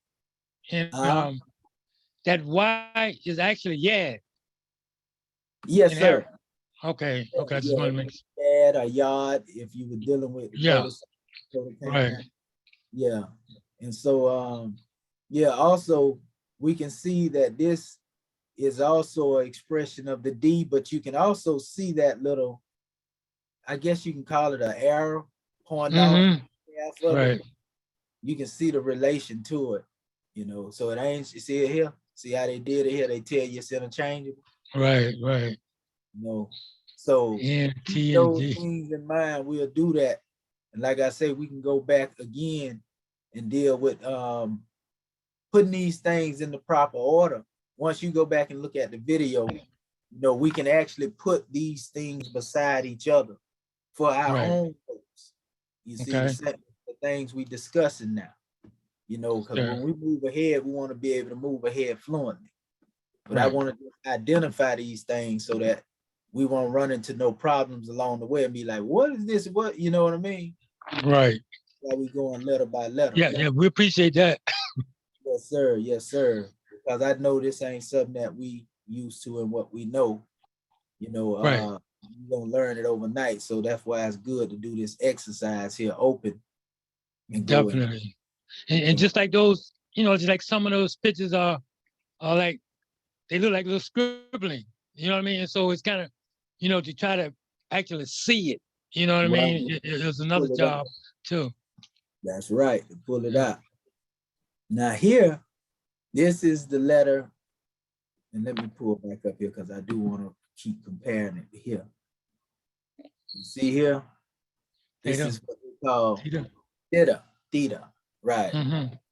You know, now when you come over here, you can see that they actually went out of the order of the abjad a little bit, because if you're dealing with the abjad, the letter following that would actually be it would actually be the yad that would come behind that. The yad, That's what it's supposed to be. right? And so once you go into the yad here and you go into the D, and then well, T, pardon self, the T and the D, you know, they also put in this particular alphabet, what you call it, it should have been the I gotta get. because they went outside of it. They call it, it was actually the Y. They put it in a different area up here, the Y they put here, then they put the T here. And then it should have been. Yeah. I mean, that's what Mustafa Godala's guy. You got the T-A and and then the cough. I'm looking at it right now. I'm looking at Mustafa Gadala's right now, comparing it, which is not going to be exactly the same because this is Coptic. Right, You know, right. the way that they put their abjad here. I can tell you they out of order with some of the abjad here. They went with the first few, but they got them pulled off a little bit over here. Like this should have been on the end in certain right order of the Coptic. If you come here, see how this right here is at the end here? That's the end letter in the Coptic order normally. But the way this is Alan Gardenia wrote this, he put it in a different order in certain letters. He wasn't really going off the exact abjad letter. And that's how I say you can tell something been changed. Right. You know what I'm saying? That's a giveaway. When anytime it break the sequence of the abjad, because the abjad sequence usually be the same all the way to the end. You see? So these are things that we're looking at right now. And so normally this would be, like I say, this would be the Y, which they put in the H spot, you know, and then calf, you know, which is a letter would actually follow here. Right. Grab the yad. A calf, you know, as well, you know, but they have this other letter that actually corresponds with the letter, You know, and Letter better yet, E. we're gonna do a question mark between this one and this one here as well, because it could be the same situation where they comparing the T and the D. Mm-hmm. We'll just go, we'll do a little bit more investigation into this letter here, you know, and this is dealing with, again, normally in the abject, this was supposed to be the calf, and then lam would be the letter that followed this. You Right. see, Right. lamb, a lam. Lamb. Yeah. That looks like, as we know it, it will be synonymous with L. But when you come over here, you know, this particular measure here has a expression of I here. Mm-hmm. You see? So where is it at? Let me go back up here. And see, there's the L over here, right there. Then they got the K in between that. You know, this is proper order here though. See, I'm Mm-hmm. Mustafa Gadala, and he put everything in order like it's supposed to be. So yeah, Right. when we go along, we see this here. So that's what we're gonna have to do, try to put these things in the proper order. That's why we had Moors try to do it before, but Moors wasn't really familiar with the alphabet. So we're gonna have to go back into this and try to put these things again, exercise in the abjad order, and then correct, you know, what has been incorrect. You know, Right. and the fact just dealing with the symbol itself, because once we put that in order, we can always use that chart to compare it to the abjad chart, as opposed to having it all over the place like they did. So then what letter would come after this? It would be a M, a mem. Meme. Yeah, meme. Yeah. It would be mem, right? And Yes, so sir. you come over here in one case, let's see that they do the proper comparison with the letter mem. See, they got this symbol up here for mem. Right. Right? They got this Yes, sir. symbol, which we see they tried to pull that from the mem here, you know, and if you take that and turn it another way, it looked like an actual M. Right. Right. Right. You know, you can So, see. so somewhere along the line, you know, I guess the different dialects of different people, they flipped them up or laid them down, or however. I guess. That's correct. Yeah, that's correct, bro. That's exactly what they did. You know, but here, in the order that he put it, I would say that he most definitely he put certain letters in certain areas that's a little different in look. He had certain alphabets that he chose that they didn't choose. So we're gonna end up having to put these things together and put them beside, you know, what we can see, you know, in relation to these things in order to make some sense out of it. Because we basically putting together something that they tore up a long time, you know, and this is definitely a task of dedication. You see? Sure. So they started off with the abjad and then he went crazy. So when you come over here, this right here would normally be the letter Nun that come behind it, right? And they got it as, let's see up here. They got the letter L over it. See what I'm saying? And the L is supposed to have been up here. You see that there? That's the letter L. Look at that. What are these people? Sub-male. You see it right there, brother? Marvin L. Bay. Lambda. And right here. I'm sorry, I had muted myself. Yeah. That's that L. Yeah, that's the letter L. Now let's go over here and see. Well, they draw the stripe all the way through it. Yeah, but so the L is still in the same expression now. Right. Let's see what come behind that. Now, okay. Yeah, they definitely got this all over the place. But so let me see here this. Okay, let's see which letter this is right here in our chart. You know, when I was looking these up, I kind of like, I didn't use that particular chart, which, yeah, Yeah, I could see we about need the to. one I got right here. Well, I saw this one. This is the helicopter one, helicopter. But Right. the other one with the ones that we just, not that one. Okay, this one. Yeah, that one. Yeah, I kind of didn't try to use it, but I could see how With it. we can, you know, Mm. because it was kind of thrown off to me.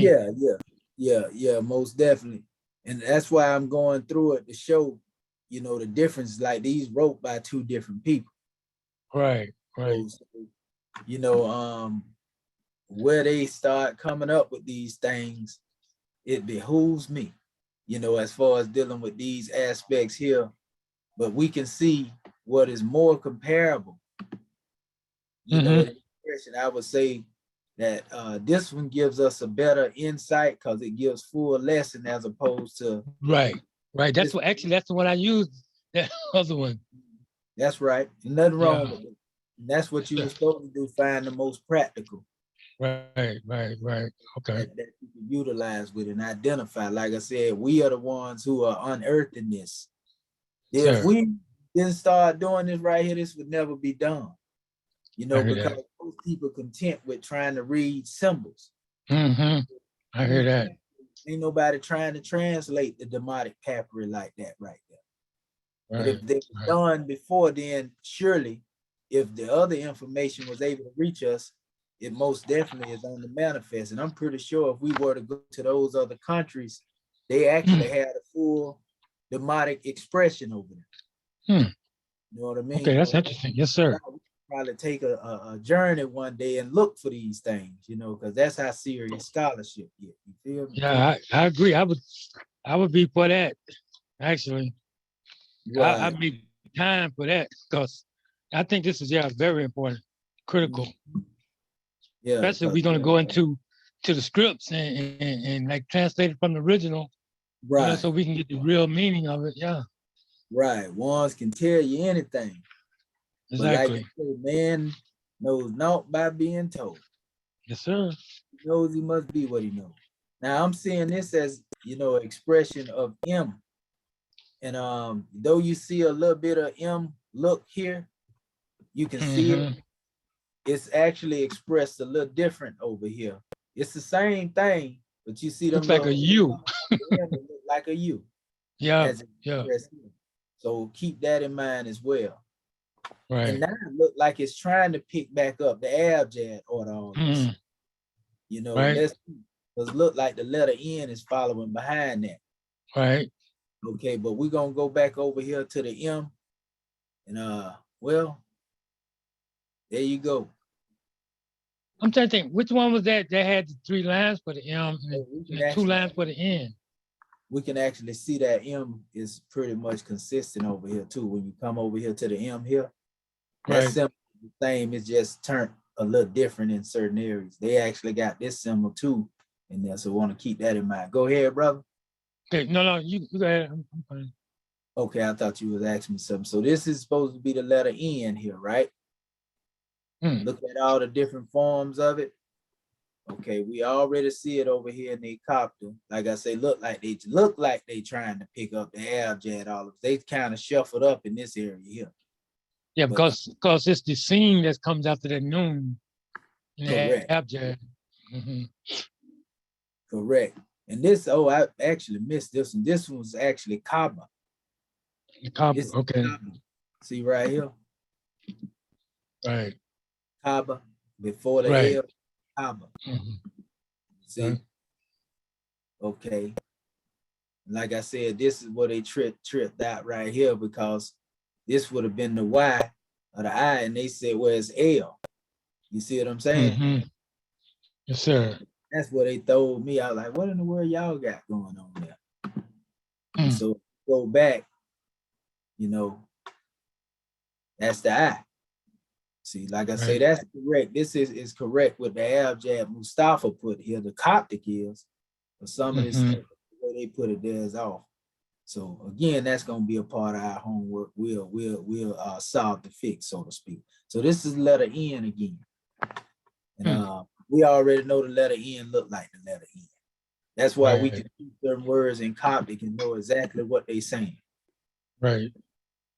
So now look at this expression of the letter N, and this is also, you know, one here, and they got or here, right?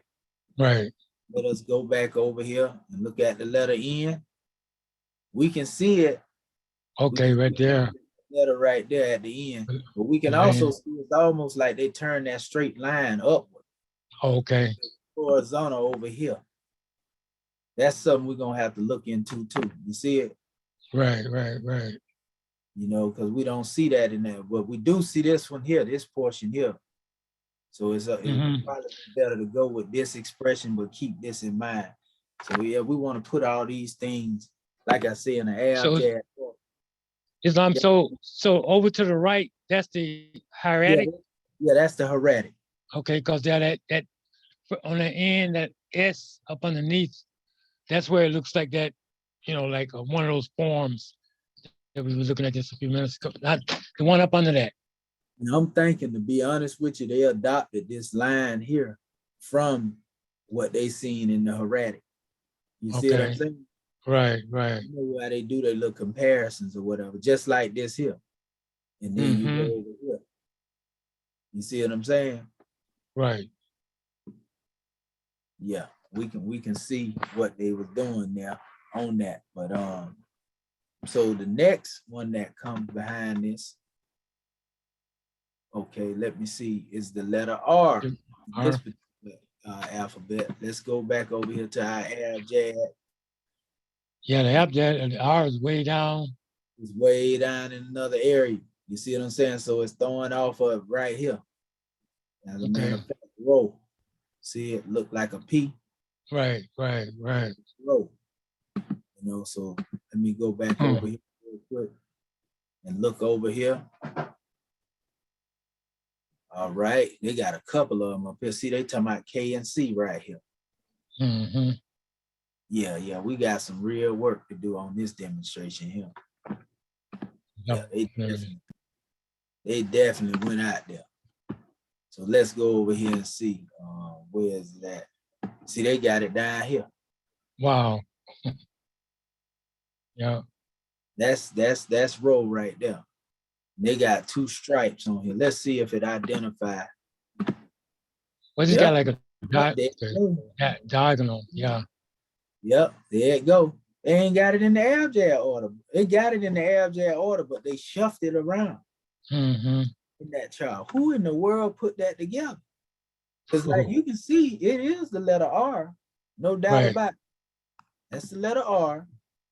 That's the letter row right there, which is R. So that's correct. But like, why did they not follow the abjad order? That's crazy. Well, you know why? You know, that was Gardenia, so why didn't he follow that? See? Right. So it's good that they actually have that Coptic on the side of it, because we actually we exposing it right now.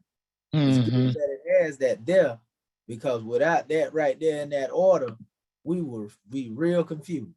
Right, right. You know what I mean? It's only with the little familiarity that we done picked up of the Coptic that we can see, you know, what's being put out here, you see? Yes, so sir. it'd probably be even best to just go look at the Coptic letters and then go back over there. Let's see. This look like they call it Xe. Let's go over here and find this here. That's that alphabet there. Right. Okay. And it's Chi over there. Yeah. And so that's the K.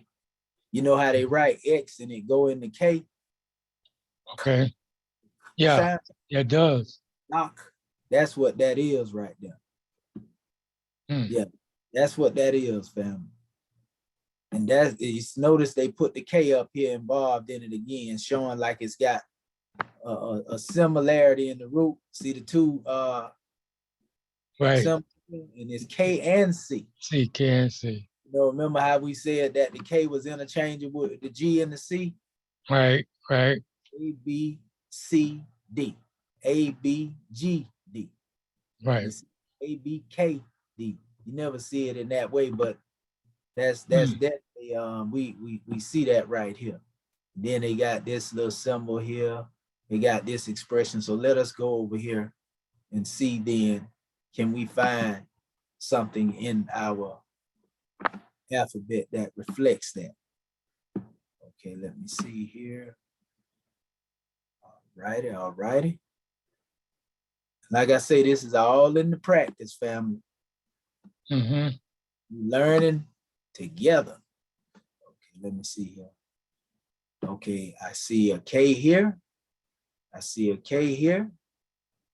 Okay, I see an expression of G here, which I see most of them got horizontal line. They just got different ends on them. Okay. Right. Let me see, and we're gonna go back to that other chart in a minute once because really they say a lot of time when they do all them alphabets like that, they really expressing the same thing, but just different ways of being hard or soft, so to speak. Hmm. Okay. So let us go back over here. We can actually see this one right here in relation, and this right here look just like that, basically, like they just Right. put it on top of that. Okay, So when they put it on top, it could be like, I guess, either one, whatever. yeah, that's what I'm looking at, a comparison of it. But whoever it is, they came to the determination, which we can see they was on point with that. It's Okay. just they put it out of order. Right. You know what I mean? And that's what we got to do. We got to put that demonstration in the proper order. The ones that they put out, in different areas, we got to put it in order. Right.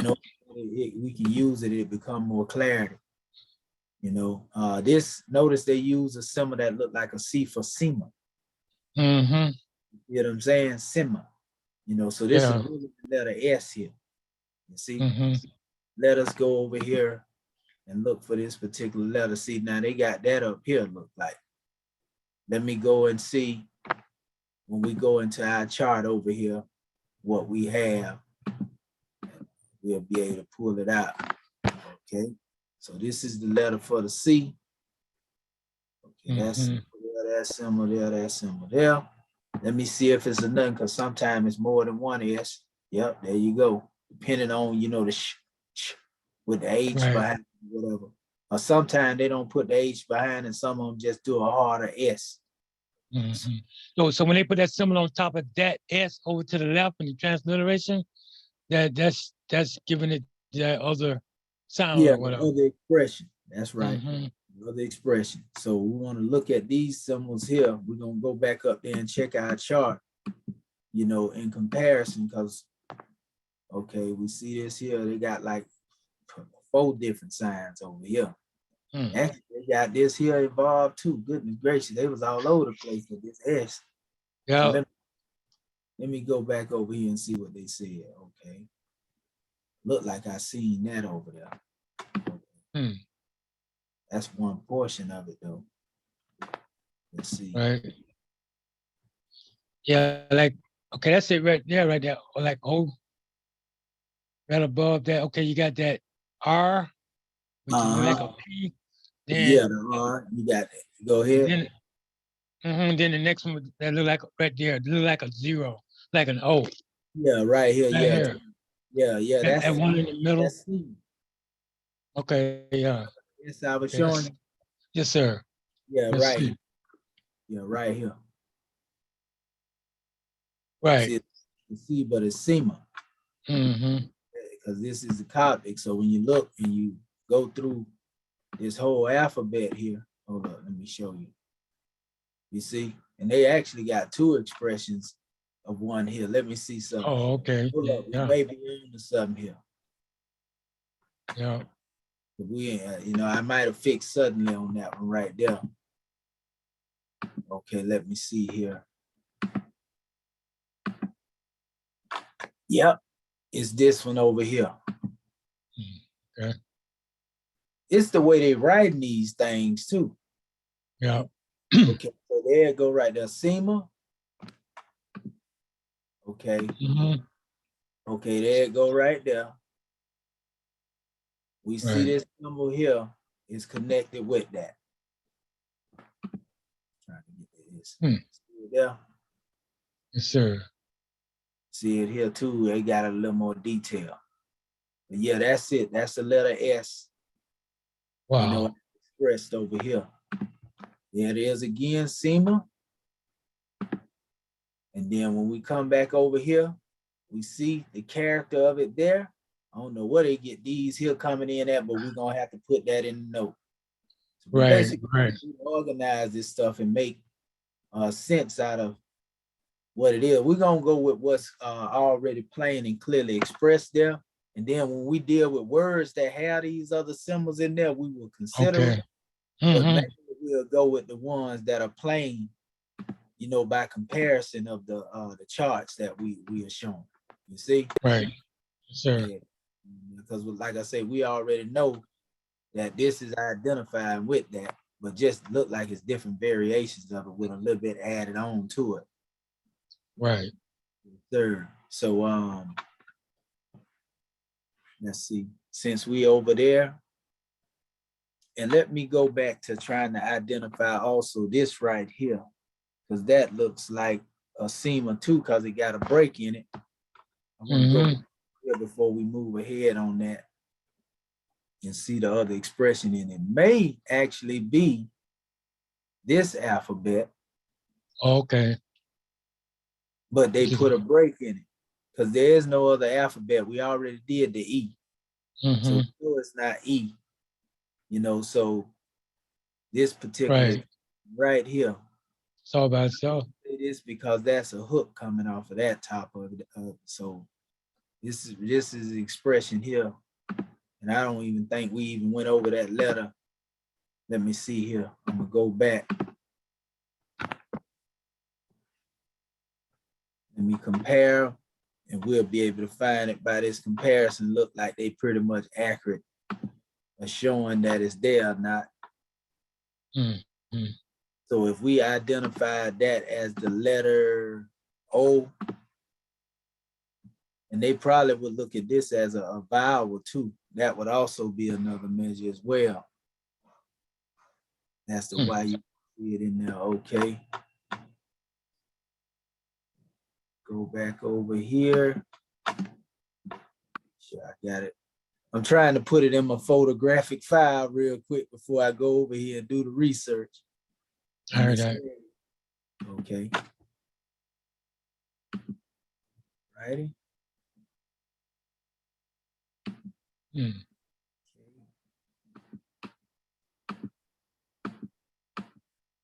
Okay, so you don't see it in here as the letter O, and that don't surprise me because, you know, certain letters like O is not in this particular language here. But I do know that they use certain measures of vowels that cross over between each other, like the A, E, I, O, and the U and all that. Right, right. I don't see an expression for the letter U here either, you know, because it ain't a vowel here. That makes sense. Right, right, right. But I'm looking at this symbol right here. But sometimes they use symbols like this as an identifier. So I'm gonna go from here and go back over there and see what I see. It definitely look close to it.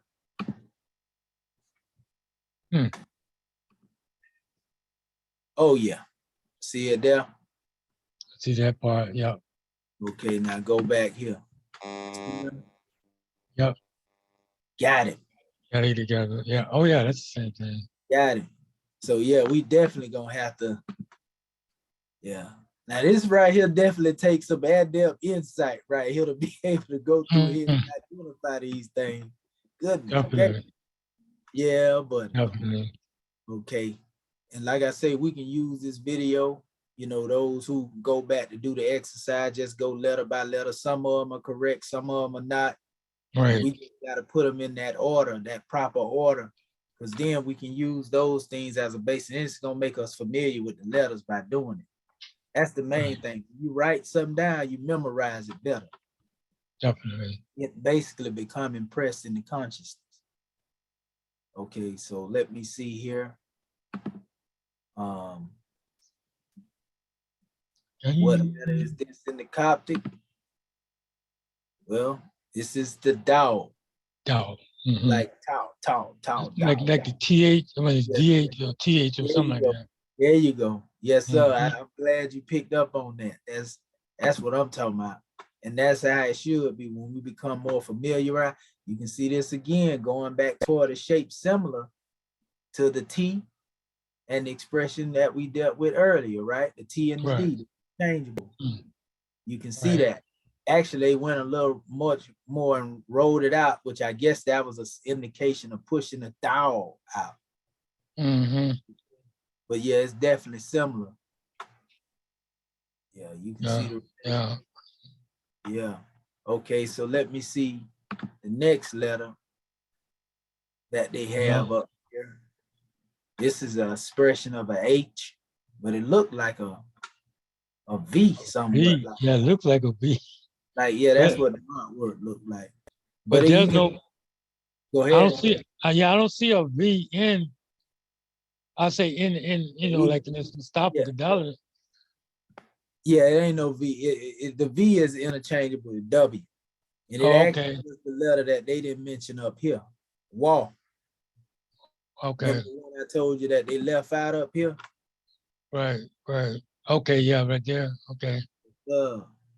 Because it goes into D, then it says he, and then it goes into wall. You see? Right. Right. Exactly. And then this is going into the Z. Mm-hmm. Zane. Yeah. Head, and I'm saying I'm normal abject order, but remember this ain't abject order because this is letter H here. Mm-hmm. Hit. Really why? Yeah, that's what I'm saying. That's the stuff we got to correct. Right. Right. It's Right. supposed to be the letter Z that comes behind the wall. Wall. Right. Right. Over Right. there. Yes, sir. Then the hair. Right, right, right. That's how. And then the hit and the tat and the yeah. Yeah. Yeah. Right. You see where they throwed it off in the order over there. So again, this letter here dealing with a H. H. Let me see which one would it, which it would actually express over here if we were to look for the symbol that they put inside it. And this is the same symbol here. Look like they kept that in the proper sequence and in order. Yeah. Yeah. So where is this letter here? You know, so this should be, if we dealing with that, let's see. You probably can, oh, they way that's out. down. Be able to use, huh? Oh no, you saying you say that's a down? No, I was saying I was going here up under the down that we just went into that we was talking about earlier. I'm trying to deal with the looking letter here now and identify it. Right. Okay, we see it over here. And we see it. Oh, that one that looks like an X. So I'm gonna go into the H and see what we have, because we got about 4 or 5 different H's over here. Okay. They got a couple of them, some hard, some soft, the way you express them. Okay, so this is one symbol here for H. This is 3 or 4 symbols in it here for the letter H. Right. That's another H right there. Right. So out of all these symbols, one of them got to be right. Goodness gracious. You see all these different expressions of the H? Right, right, right. All these here. Now let me go back and see which one I can identify out of these 5 here that correspond with that letter. Okay, so that looked like the squiggly line right there. What a squiggly line at up here. Okay. It looked more like it would be in this area here. You see what I'm saying? Right, right. It looked like it would be more in this area here. Yeah, out of all the ones he's showing. Out of every last one of them, that's the only one that's consistent with it. Right. Yeah, there is no other one here. Yeah, there is no other one here. Right.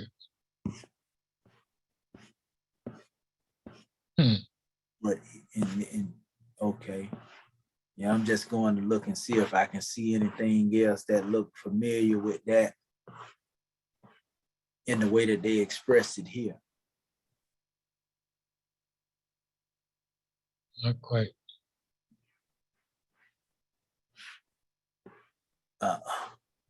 Yeah.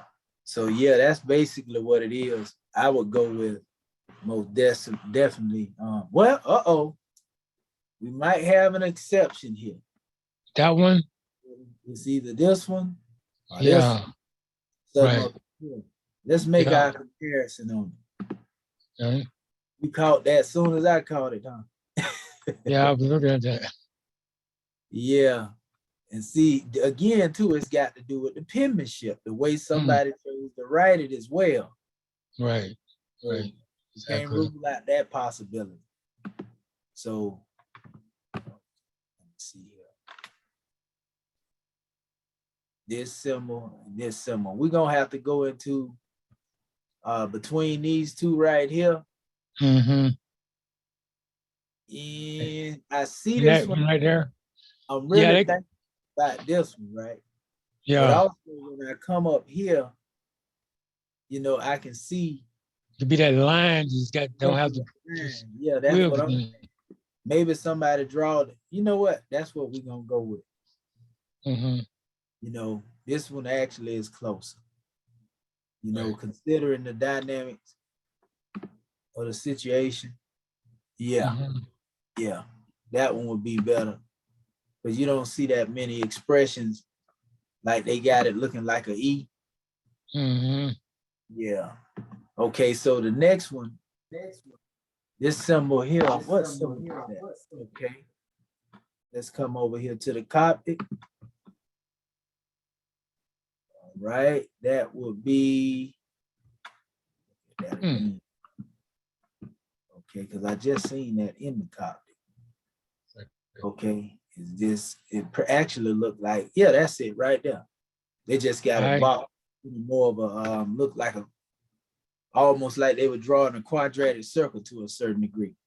And that's pi, like you said, that's the pi symbol. Okay, I see. You see it? Mm-hmm. Okay, so that's pi. Okay. Yep, that's pi right there. Now Right. this Right. almost look like the B, but they got Yeah. squiggly lines going up to the top of it. You see that? Right. Right. Similar, it looks similar to the B. This is another expression of it that they placed here. Pi, you know, and then when we go into Mustafa Gadala demonstration, this actually would be more of phi, the F and the A, Oh, okay. even though they have it out of order. You know what I They mean? do. We definitely see that. Now let me go look for this symbol here. Let's see what we can find. Let's see the alphabet down here. Do we have a P or F? Okay. You know what? Like in Go ahead. Mustafa Tagala, he has an F, but I remember when you first went through this, you were saying that was like a PF. Yeah, so there you push it out together. Phi. Yeah, yeah. It's interchangeable. Yes, sir. Okay, so I think we may have found our culprit here. I can Yeah. see it. You see it here? Yeah. The symbol here just got variations on it. See it here? Yeah, it's got all kind of Yeah, yeah. yeah, I can definitely see what they were doing though. Yeah. Oh, they like put those kind of like together. Uh-huh. Yeah, that's what they would have did. That's exactly what they did, but that's definitely letter P. So when we put it out there and we go to grouping these things, just making a PDF, we'll just put those things there. And, you know, we can even put question marks beside that, but when we go into the text and we transliterate the text, we'll see how much sense it makes. You know, that's what we're gonna see. We're gonna be able to really go through a process of elimination, so to speak. Right. Let me check this particular script here again, so that we can see if anything else is in comparison to that. Yeah, I don't see nothing else up there though. that are actually running with that. And here's another expression here. Let's see what this alphabet is. Which one is that? That's K. Yeah. Like Shit. K. Oh, okay. You know what? You actually can express it that way, like ch, like a pushing a K and a C out at the same time. Okay. You know, Okay. yeah, that's another expression for the N word. Okay, let me see here. I want to go back over here, see what Shit. we got. You said the N word. Huh? We said the N word, that made me think of one word. Oh, the Yeah. N word. N word. You know how they say instead of call them a dirty Moor, Oh, you know, the because oh. I mean, just just because you said it like that, it just brought to mind that. No, the humor. Okay, let Yeah. me see. Okay, I'm trying to see now which one is this here, this particular expression. Not that one, but actually this one up under. I want to see the alphabet here that's corresponding with this in this area. Okay, let's see which one pushes this out here. It actually sounds like it may be in the K arena in one area, most definitely. Mm-hmm. Let me go back over here because we actually had another one similar to that earlier. It looked like it go right back to hold up. We just went into one similar to that earlier. There, not there, not there, not there. All right. Okay. Let's see here.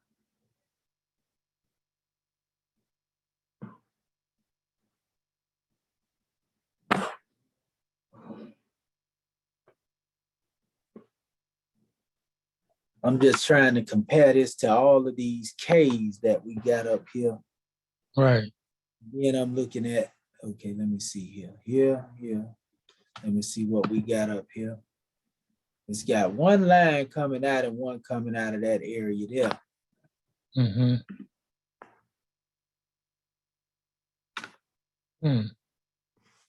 Okay.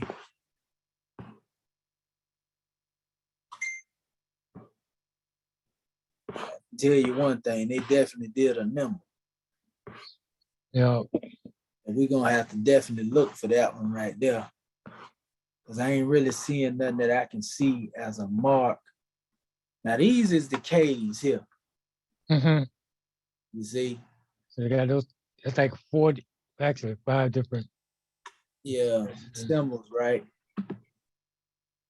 Now that, you can't put that other one in there, the bottom one in there, like the bottom, like a line and a 4, they can't be hooked up in there any kind of way either Right. from what they got it. That one right there is most definitely questionable.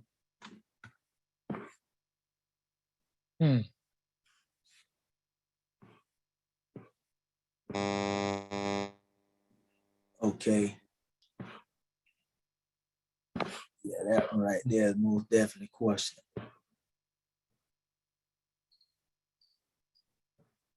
And we may end up finding it through. I'm gonna continue on, and we may end up finding it as we go through, and we can probably come back. Yeah. I mean, like, when I'm looking at this here, I'm trying to figure out, are all of these letters going to be, how many letters in this particular sheet here? They are different expressions, and Okay. the way we putting it together beside the Coptic, the Hecopter. It don't have to be done that way. We're gonna use the actual order that Mustafa Gadala put it in, but they got it beside the Hecopter here. Let me look at this letter here and see. Because like I say, when we begin to eliminate all and exhaust all the letters, we'll probably end up coming back to the symbol. See how this right here is at the end? Right now, that's actually more close like that. Yeah, this is the alphabet up under that one we was looking at. See, it's- Right there. Yeah. and so Oh, when that's you- right. That's right. That's right. Cause we can't find one above it, right? That's right. That's right. Okay. That's what And it so said. let me see here. That is definitely there. Yeah, this one right here, I believe we'll definitely find this one here. I'm trying to figure out what letter is this. It's coming before the W. See, they got the W way down here when it should have been. I told you it should have been over here. Right. Yeah, they got a letter Yeah. W. Yeah, the W should have been number 6. Yeah, it should have been right there at 6, and they got it way over here. And let me see here. Which one is that? It looks like the 2. You got a little line up here. Like Actually, an anchor. this is chin, A chin and a pie. like S and H is what I'm getting out of this right here. Let's see something here. Right here. You see it? Mm-hmm. You see it? How they tried to express it? See it? That's Yeah. here. Yeah, but I don't know why they mixed it with Sure. this one. Mm-hmm. Yeah, let me see here. See it there? They put 2 different alphabets there. Mm-hmm. They got it there. And then they got it up underneath. Well, it looks like it's underneath. I'll tell you. Uh-huh. Like a S and an N in the Coptic language right there for the shin. So I'm Right. wondering if I'm trying to push this off. Let me go over here and do my due diligence.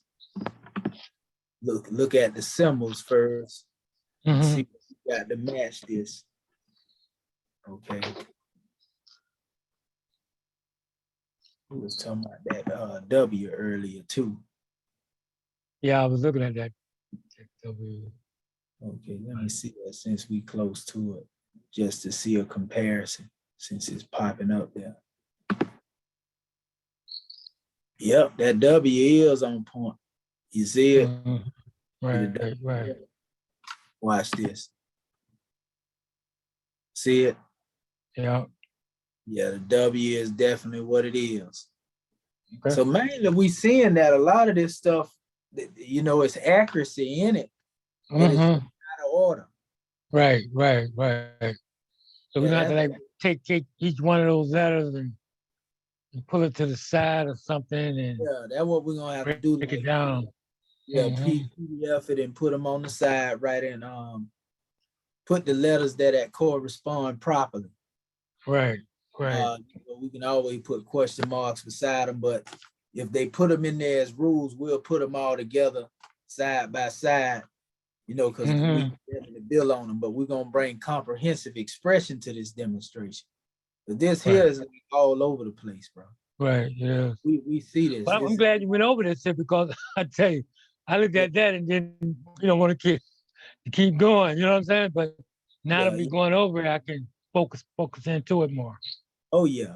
And see they actually isolated the S here, the shin they got it up here, but why they comparing it to this here, I don't know. I'm gonna go back over here and look up the expression. Better yet, I can do it this way too though. Because they draw that a different way down at the bottom, the name of that particular letter. Let's see. I want to get the exact name of it. All praise be to the great God Allah for being able to look through these particular drawings here. Okay, let's go over here. Okay, that's exactly what it is. It's a sound. I'm trying to blow it up. You see it?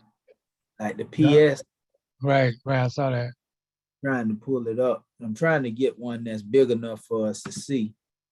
And they calling it Epsi. Epsi. You see it? You see the S there. But they they use the P and the S on the other alphabet. They got Epsi, but they really dealing with the sound. I Right, guess right. so that you can be able to express it, that way So, without just trying to struggle with the ps. They just say right. Eps, So Eps. this, yeah, give you give you something to visually Yeah, focus on. express. Something. Yeah. That's right. And so that's what it is. Now I see why they got the S up here. Mm-hmm. Like I was saying, it's the letter S, but I was wondering, like, why they got the letter S? So now we see it. So let us go over here in our chart again and then look at it. Actually, we see a portion of this in the Okay. look like it. See the symbol right here at the Yeah. top of the P? Now, if you look at that and you go back to this symbol, where that? There you go, the Epsi symbol. Mm-hmm. You can see similarities that they have up there. Right, right, right. You know what I'm saying? Yes, sir. See it? Okay. You It's can got like see that angle, they you just on got a top of it. twist on it. But yeah, Mm-hmm. you see definitely the relationship of that demonstration. Right. Now that's dealing with the P portion of it. Now let's go to the S portion of it and see what happens. Okay, so here we go here. This is the S, and they got a couple of different measures on. They got two. Here it go right here too. At 3, yeah. So Wow. we'll actually go with this one. Mm-hmm. That What would it be is. more befitting to run with that one, because up here, we don't really see nothing here. But we Right. can see how this right here is actually similar somewhat to the letter P, like I said. If you're putting it that way, the symbol is, but the expression, Okay. yeah, that's here. Hmm. Yes. So we found that one. Okay. Oh, and I look like I'm picking up on something else. This symbol here, let me go back. Hmm. Okay, yep, but it's upside down. You see that? Right, right. That's what I'm saying. Upside down and to the They side. do that sometimes. You see it? Now look at the symbol. Mm-hmm. See it? Go back over here, upside down. This Right. symbol here, go back over here to the letter S, and we see it in S. Wow. So we can identify with that. We already did the W. This is the S. We already went over the S one time before. So let us go back here and look at some of these other symbols in the other S in relation to dealing with this.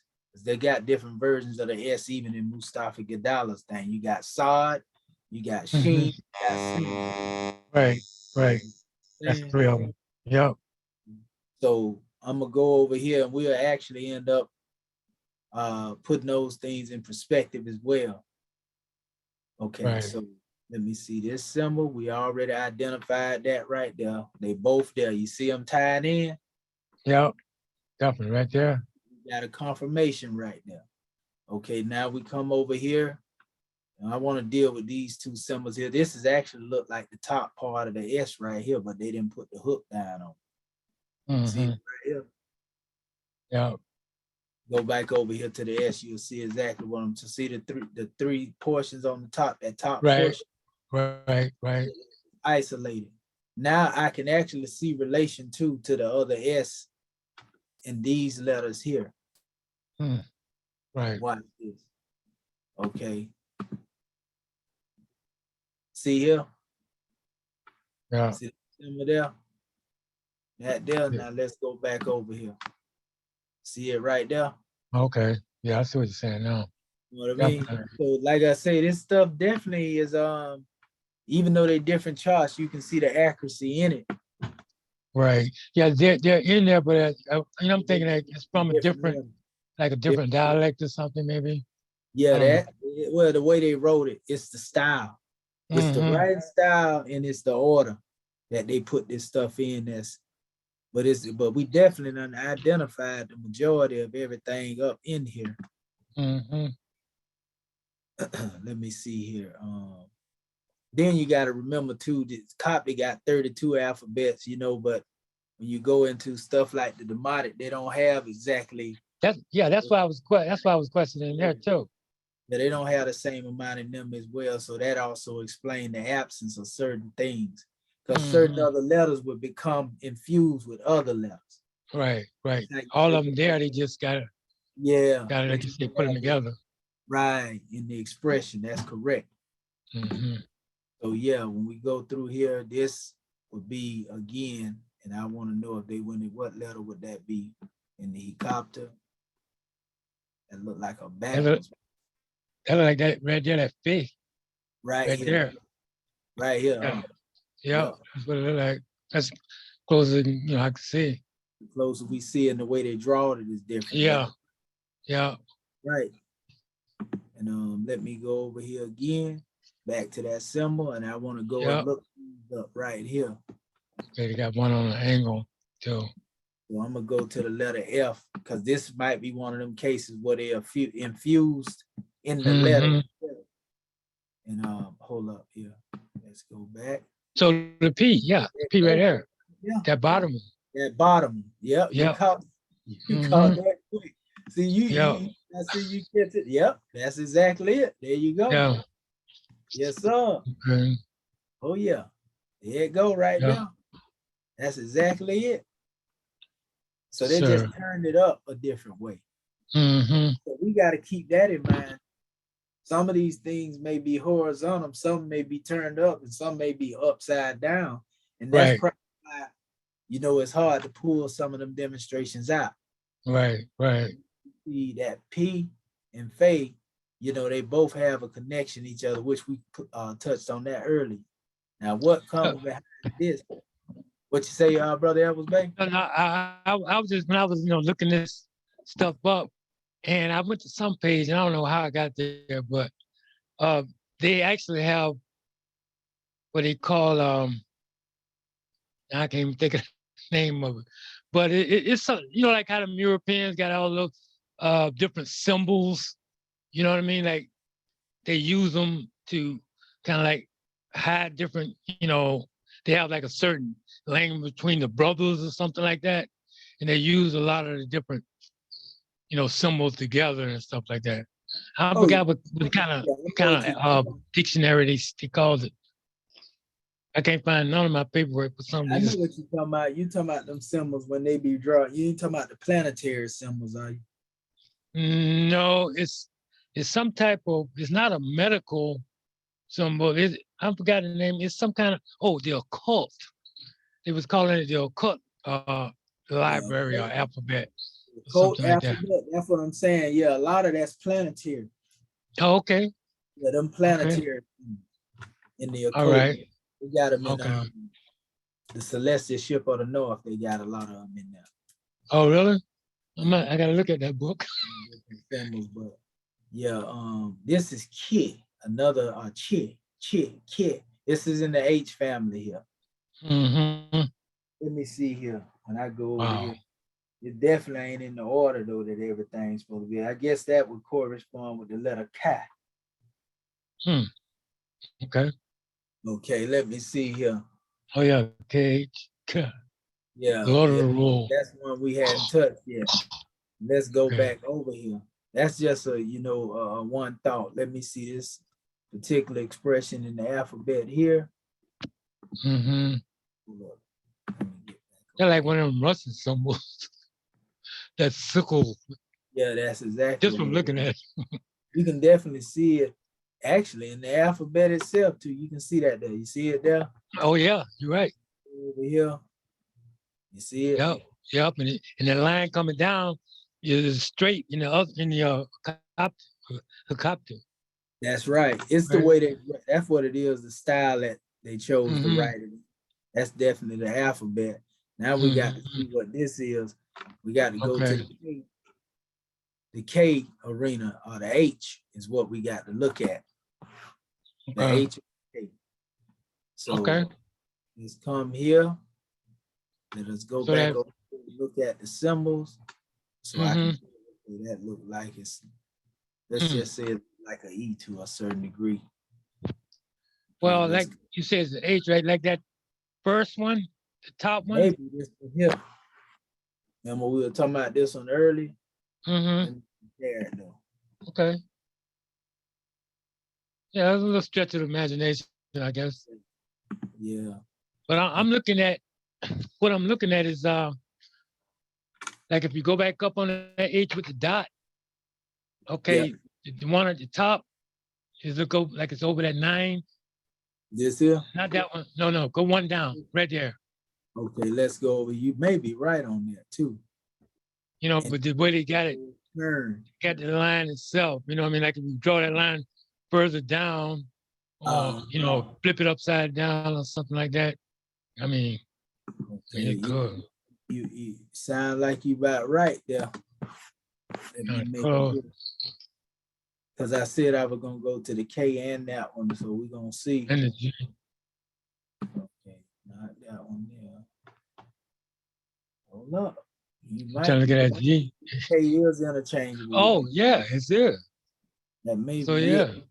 Yeah, that can be in there. We can see this is one of them situations where you can group the K's, you know, together and so forth and so on. You know, it can go either way, so to speak. But yeah, that's what I would probably go with too. I'm like yourself.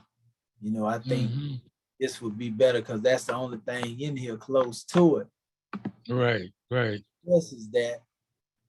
Let's see.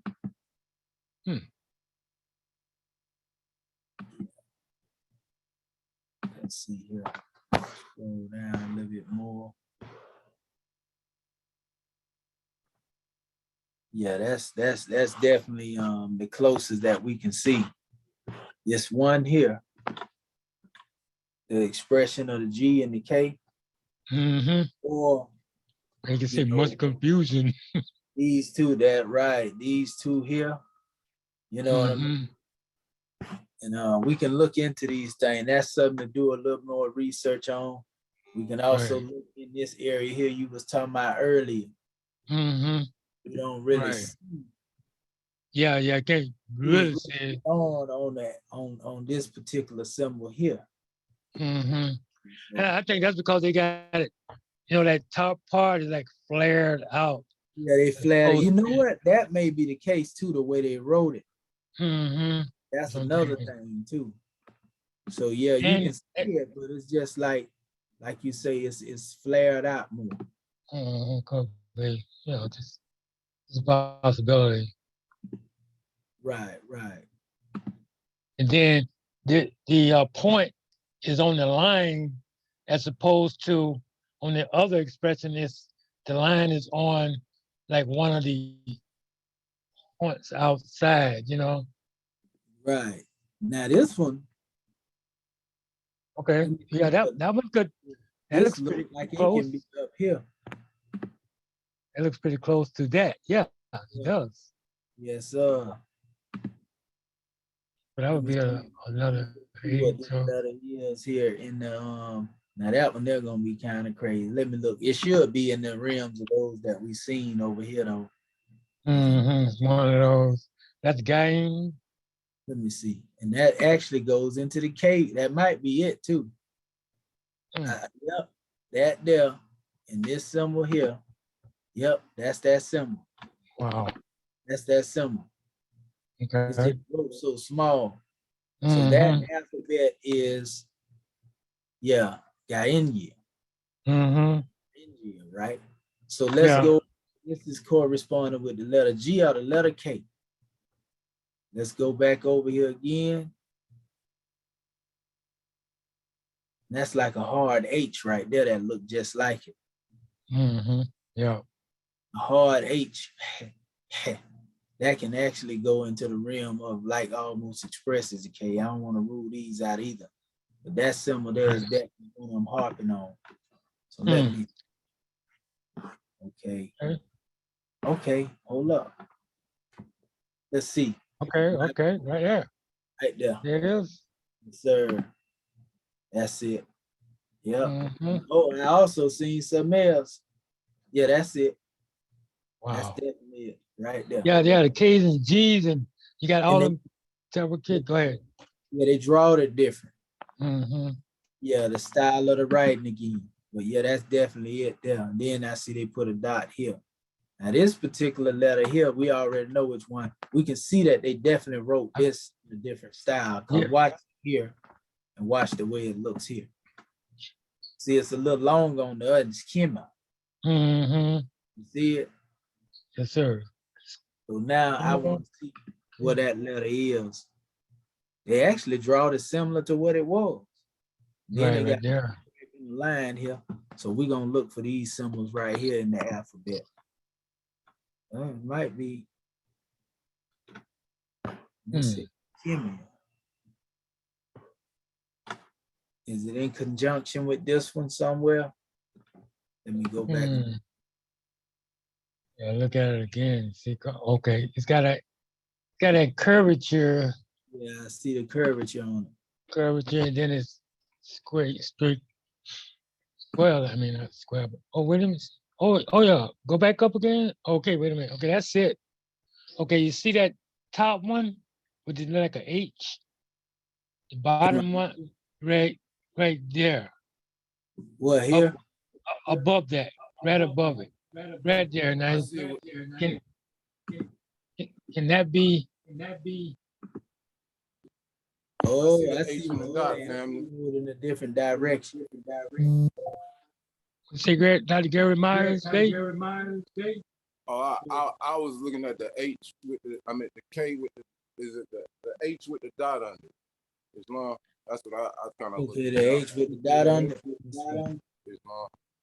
Oh, Okay. up here in this area here. Okay. Come out right. Oh yeah, yeah. It Oh, could. right here. Right here. No, with the dot up, right above it. Yeah, in there. Yeah, I seen it with the Islam. That's what I was looking at, but it Just do look like turn in the a six different. right there next to it too. But yeah, it could be that one on the bottom. Turn. You know what? You may be right. I'm gonna tell you something because I'm looking for the S, but it says schemia. Mm-hmm. Schema. Like it's schemia. So that's something to be considered. We can definitely look into that further. Because that definitely looked like, let's go up here through the let's scroll up here and just go alphabet by alphabet and see, can we see that similar symbol? No, it's not there, not there, not there, not there. We see a similarity here, right? Yep. We see similarity here. Yep. It's a different expression of it. We can even put this in the bag as well. Okay. You know, but also that's more get something else, because we gonna probably go with the one that y'all was talking about earlier. We can also see something here, but it's the wording is off with it. As far as dealing with it being close to that. So if we were to go,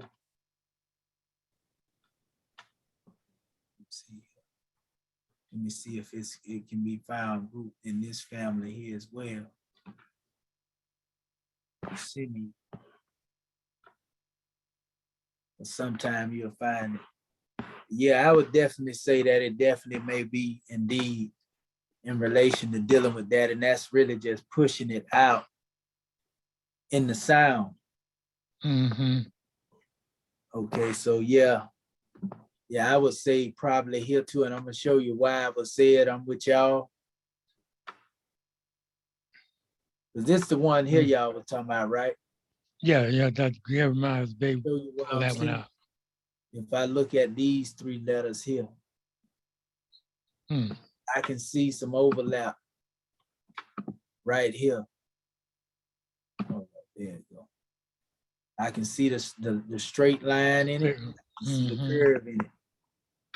When I come back over here, I see the straight line and curve. It got different expressions of it. See some connection between that. So that's what it is. A lot of these things are overlapping other, even if you were to just go look at how they was trying to compare that here. Right. Yeah, that can.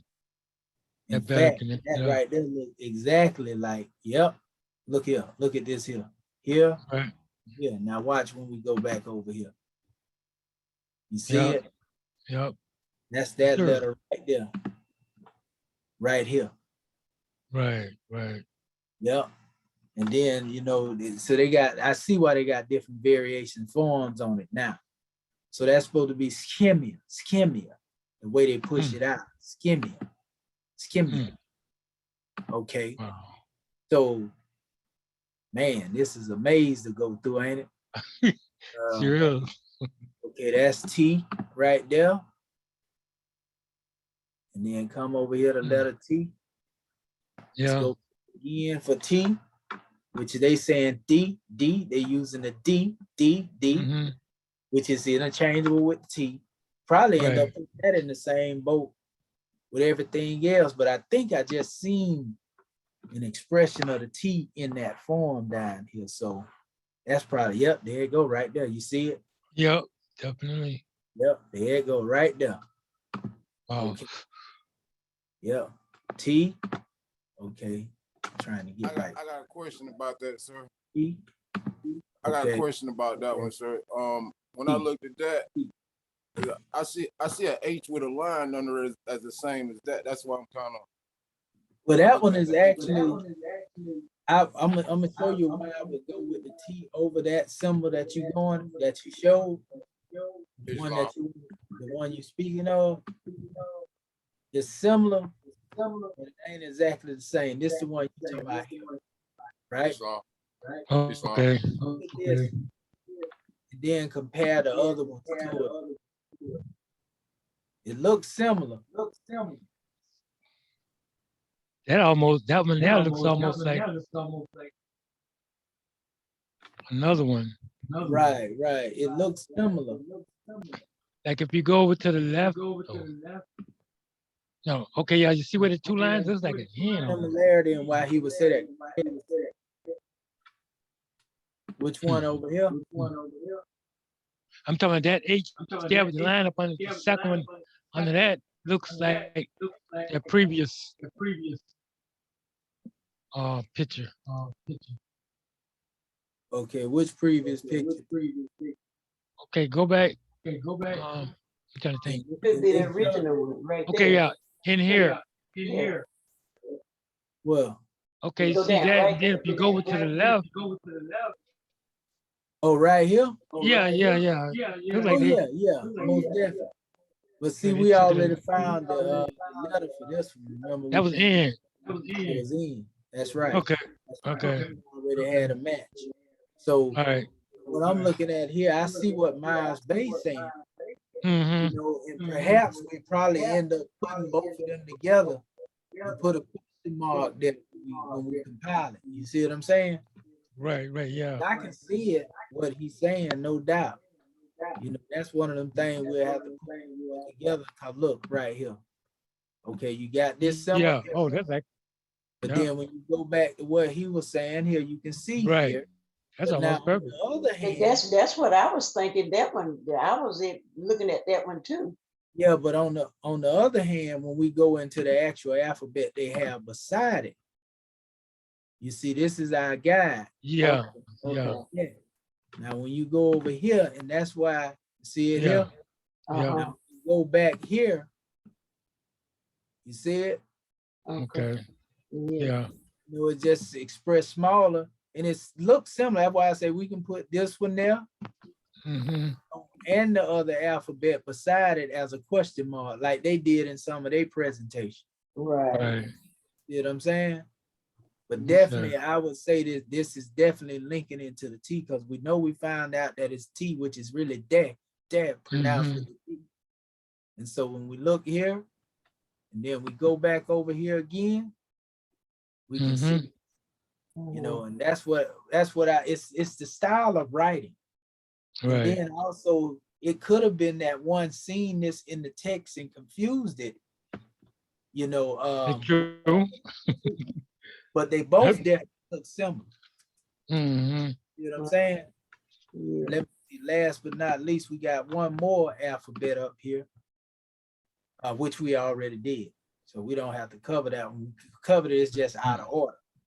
Right. You know what I'm saying? So the key is putting these things in abjad order, because we see it can be done, and putting everything beside it, you know, that fits in you know, its relevancy. When you go back and look at the video, you'll see exactly how we did it. So we can see, though these are different charts, the accuracy is there. It's just the order is Right. not. You see, because Right. like I said, they're all over the place. They here, they there, and Mhm. that was easy to pick up though, because we know the abjad order. If we didn't have knowledge of the abjad, we wouldn't have known that this Right. was out of order, and it would Right. be confusing. You see what I'm saying? That's Absolutely. why I say it was prior to this. It was need be that we move in the steps, we move in learning and stuff. Because you know, without that right there, just jumping into it and then trying to go, man, we'd have been like, what in the world? And that would have made, like you say, the average person say, yeah, man, I give up. Yeah. Yeah. Exactly. But scholars ain't even did what we doing now, family.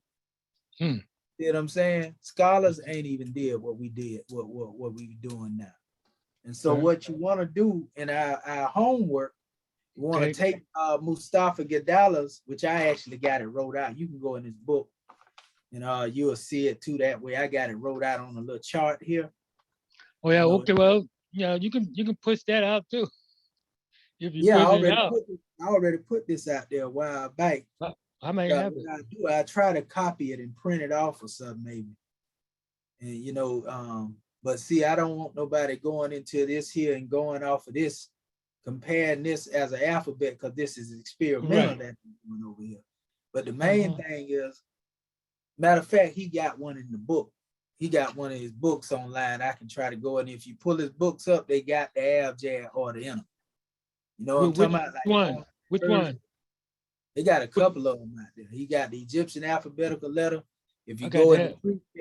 the preface, if you Okay. got the Yeah. book, you break it down in the beginning of the book. And so you Right. compare each letter by letter in the abjad order. Use this chart.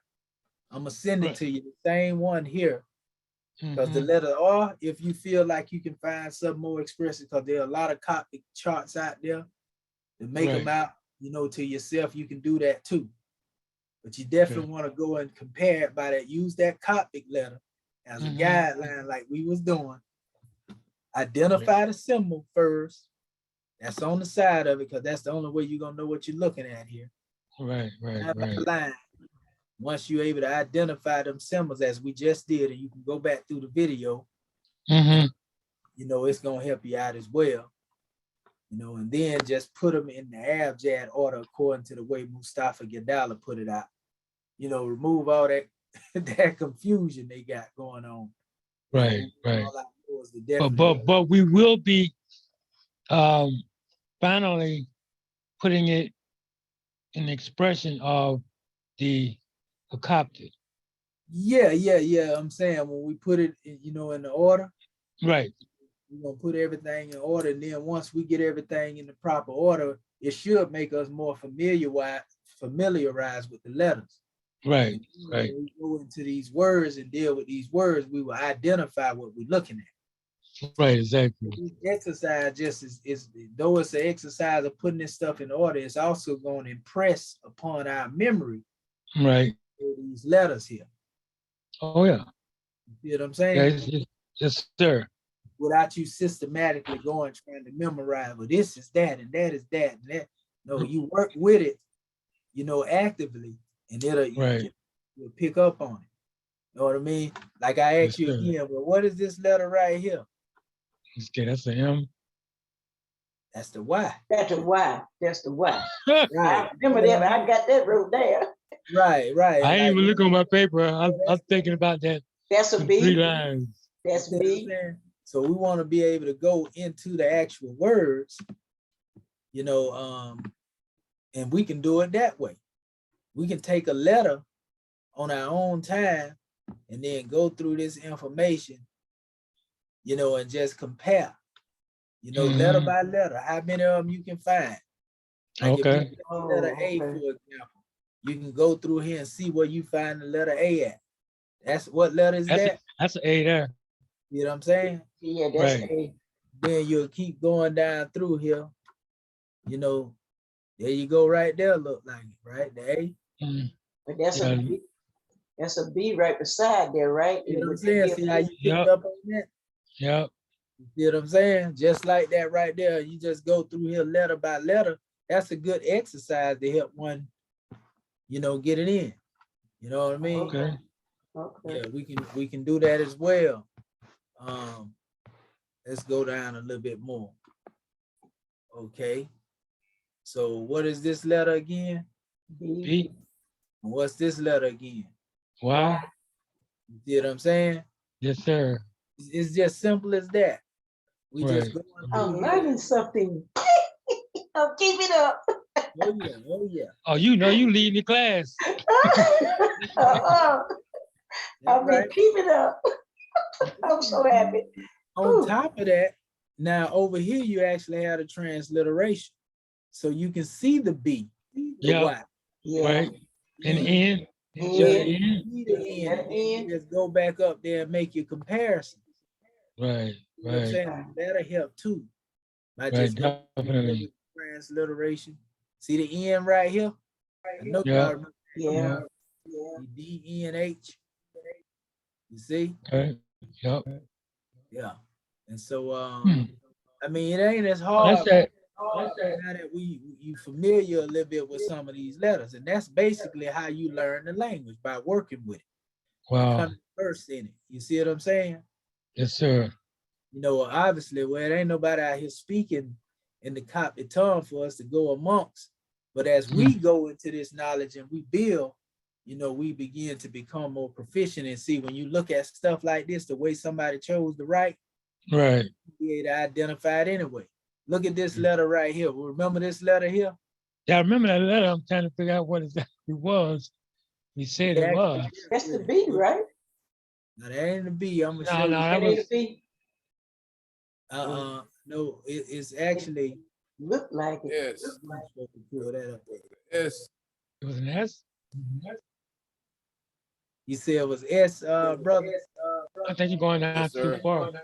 Yeah, I went down too far. I'm trying to pull it back up. I So I got had an S all on that. page. S on page 2. Okay, there you go, right there. You said on page 2? Yes, sir. S. Okay, let me go back up. We're gonna get some confirmation on that. Okay. Or Right, yep. right there. Keep going Yep, up. right here. Okay, so that's the S then? Yeah, Okay. right between Okay. it. Okay. Okay. Yep, that's exactly what it was. Now you might have seen that other that other letter you was talking about too, so, and I probably didn't know the one that I was pointing out. We're gonna go back down here though. Let's see here. Right here. See it right there? Right in between it. That's right. That's the S. So I mean, and then like right here, what letter that right there is? I know you know that one, Marvin. That was an M, right? That's M. That's it. Yeah. M Right. and S. Y. That's it. Yeah. M-Y. That's See an the M M or and the S. huh? M. That's an M. Correct. It looks like I a see 3. It's a M-Y. Yeah, Yeah, I this see it. M Correct. and Y. It's at the front right here. That was an A. That was an A, right? Yep, that look like A. Correct. Y. And what is these two at the end? That look like a TRD. Yeah. Look like it's spelling out a bit. Is that the letter N? Yep. A-M-Y-N-T. A mint. A mint. Yes, sir. Like a mint. A mint. Like a minty, a mint. Yeah. Yes, sir. Okay. Yeah, that's what word that is. That's a mint. You see, now you see how easy we able to identify. You see, That's like part of your name, right? A mint. that's exactly a part of it. But that's what I'm saying without the I. Mm-hmm. Because a mint is actually like the halls. The halls of a mint. Yeah. I remember. So now you see what I'm getting at, though, right? How easy Yes, sir. going into it, we can identify these things. Right. So the more Right. familiar we come into the alphabet, we're gonna be able to go through here and do that, like just like that. You know, and Right. then we come back and deal with the definition. Let's just go into dealing with a mint, you know, because they use it as a mint and a mentee. Let's just look it up. Let's do that real quick and get all the definitions up there.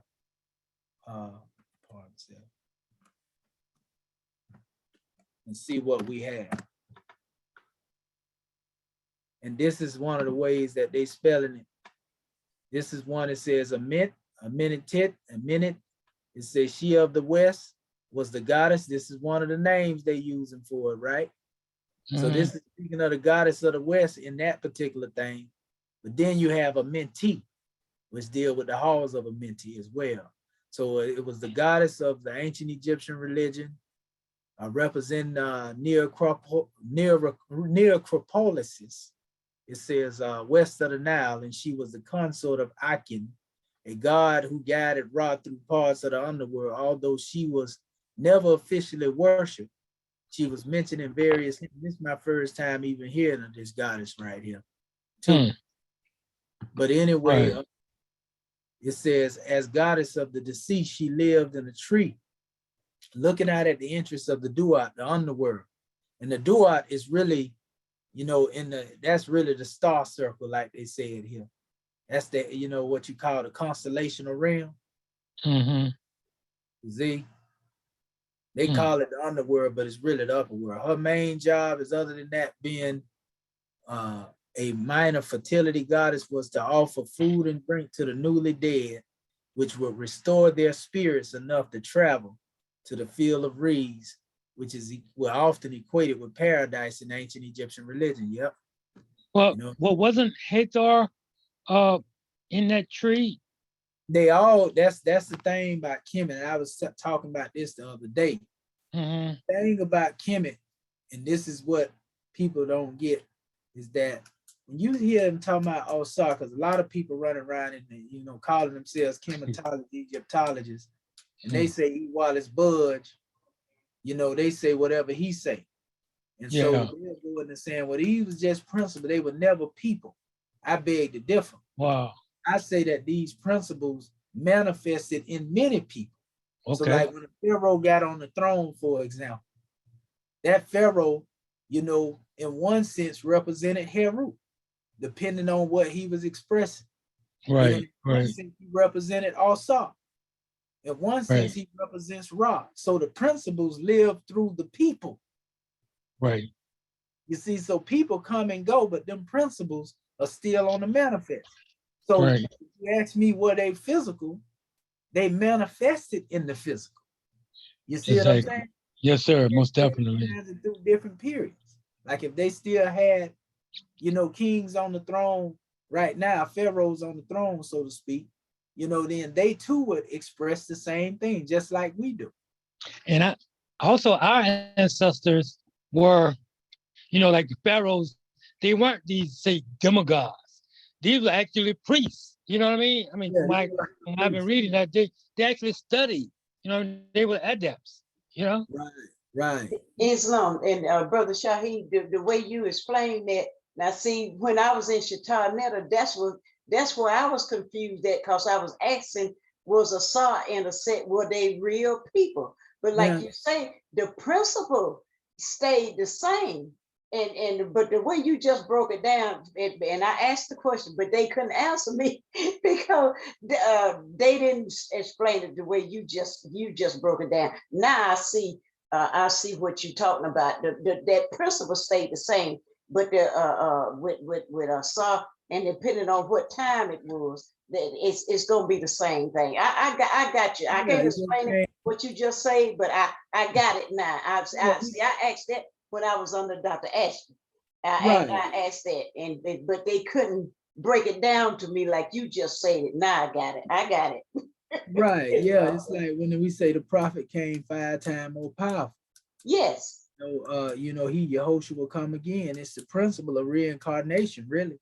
Right. You know, from the time of Kemet being, that's why when we talk about Tehuti, for example, Tehuti mean divine mind. So Tehuti had an unmanifest form in the subjective, but then in the objective, when he became manifested, then he become Tehuti on the manifest. His expression was often depicted by that of an ibis, you know, and and then he become Hermes in other areas, but nevertheless, the principle of divine mind stayed on the manifest through different manifestations. Right. And so that's why a lot of time you'll hear one in the hymns, you know, it will be like I'm all saw, and then I'm raw, and then you know, it'll say I'm all of these things. You see what I'm saying? So that was the holistic expression of the Kemetic paradigm. Right. You know, they didn't see themselves as separate from each other. That's the best way of putting it. You know, they seen themselves as one. So, in other words, they recognize the God in their brothers and sisters. Right. They recognize when they seen each other, they recognize the principle of Ra, divine light. They recognize the principle of Heru. They recognize the principle also of all saw and all said. These are genderless principles. Right. You see what I'm saying? Yes. And just like in our chapter right before the one, I think it's the chapter before when it talked about when I look at you, I see the God in you. That's right. That's exactly what's being demonstrated to understand properly why, yes, these deities manifested in the physical. Right. But they manifested constantly. They were always on the manifest. Like we say, return of the ancient ones. When you see it that way right there, you can't get it wrong. Islam. When you go to saying they were just principles, it don't make sense, because why would our people create all of these statues and these relics with expressing Asa in the physical form? It wasn't physical. You see what I'm saying? Right.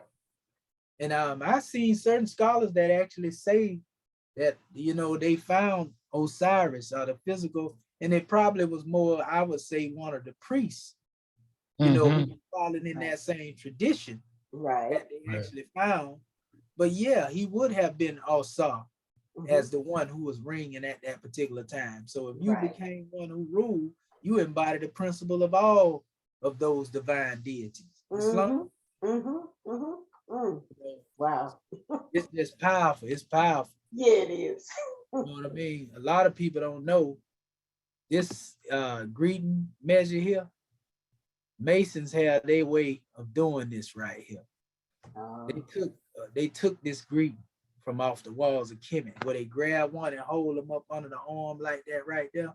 Yeah, so it's a lot of stuff they took from our people. I just throw that in there because I seen the picture there. But nevertheless, yeah, so it also gives the definition down here, you know, with a menti. You know, it says also dealing with where the sun sets, you know, and where the entrance of the underworld is located and so forth and so on. That's another definition for a menti. You know, you got a mentet, where they actually put, you know, a feminine expression on that. Nevertheless, you know, that's a powerful demonstration. You know, when you look at everything that's being said here, and it's grand drawing just for us to be able to identify, like I say, that word as we did. Like you can actually see it there. And just for confirmation or proof of being able to see this here without just looking at it, like we said, that's the A, you see? So we'll go up here, what that is, that's page 22, so I go back to it. Okay, we find, when we go up here to the letter A, there it is. You see it? Now let us, Yes, sir. Islam. let us go back to 22. That's your A. Yeah. The letter M. Yeah, I saw that. Go back up and deal with the letter M. There you go. Right there. Yeah. You see it? Yeah. Okay. Yes, sir. Now we can deal with the letter N. We don't really have to go back and forth, but we want to show the comparison. That's your N right there. Right. You see it? Yep. They didn't put the vowels in there. We inserted that, just having knowledge of what it was saying. Okay, let's go to 22. There you go. At the end right here, you know that's Y, pardon self. Mm-hmm. Right. A-M-Y-N, right? Amen. You can actually see the Y being used like actually would be the E, so to speak, or the I. You know, amen. Okay, and then come here, and the last one is T or D, right? You know it's not D, because most Kemetic words, they always end with a T. Right. Okay, so let's come up here. There it is. Yeah. See it? Yeah. That's it. And so, yeah, that's powerful. You know, like I said, we able to identify that though because of the exercise we went through. And the more that we begin to identify these things, the better we will get at just looking at these words, you know, and being able to call them out exactly as they are. And we will be able to look at it beyond the way that the people write too. Because we already know what go on when you're dealing with certain measures and so forth and so on. So you can actually go beside these letters also and compare these things and be able to identify what you're looking at. They're going to also be expressions of what they call trilateral and bilateral measures too. So we're going to get into that as well. There's certain things like here, for example, you know, this represents 2 letters. That's actually like an A, and then you can look at it as, you know, really reiterating itself, so to speak. This is for W and N.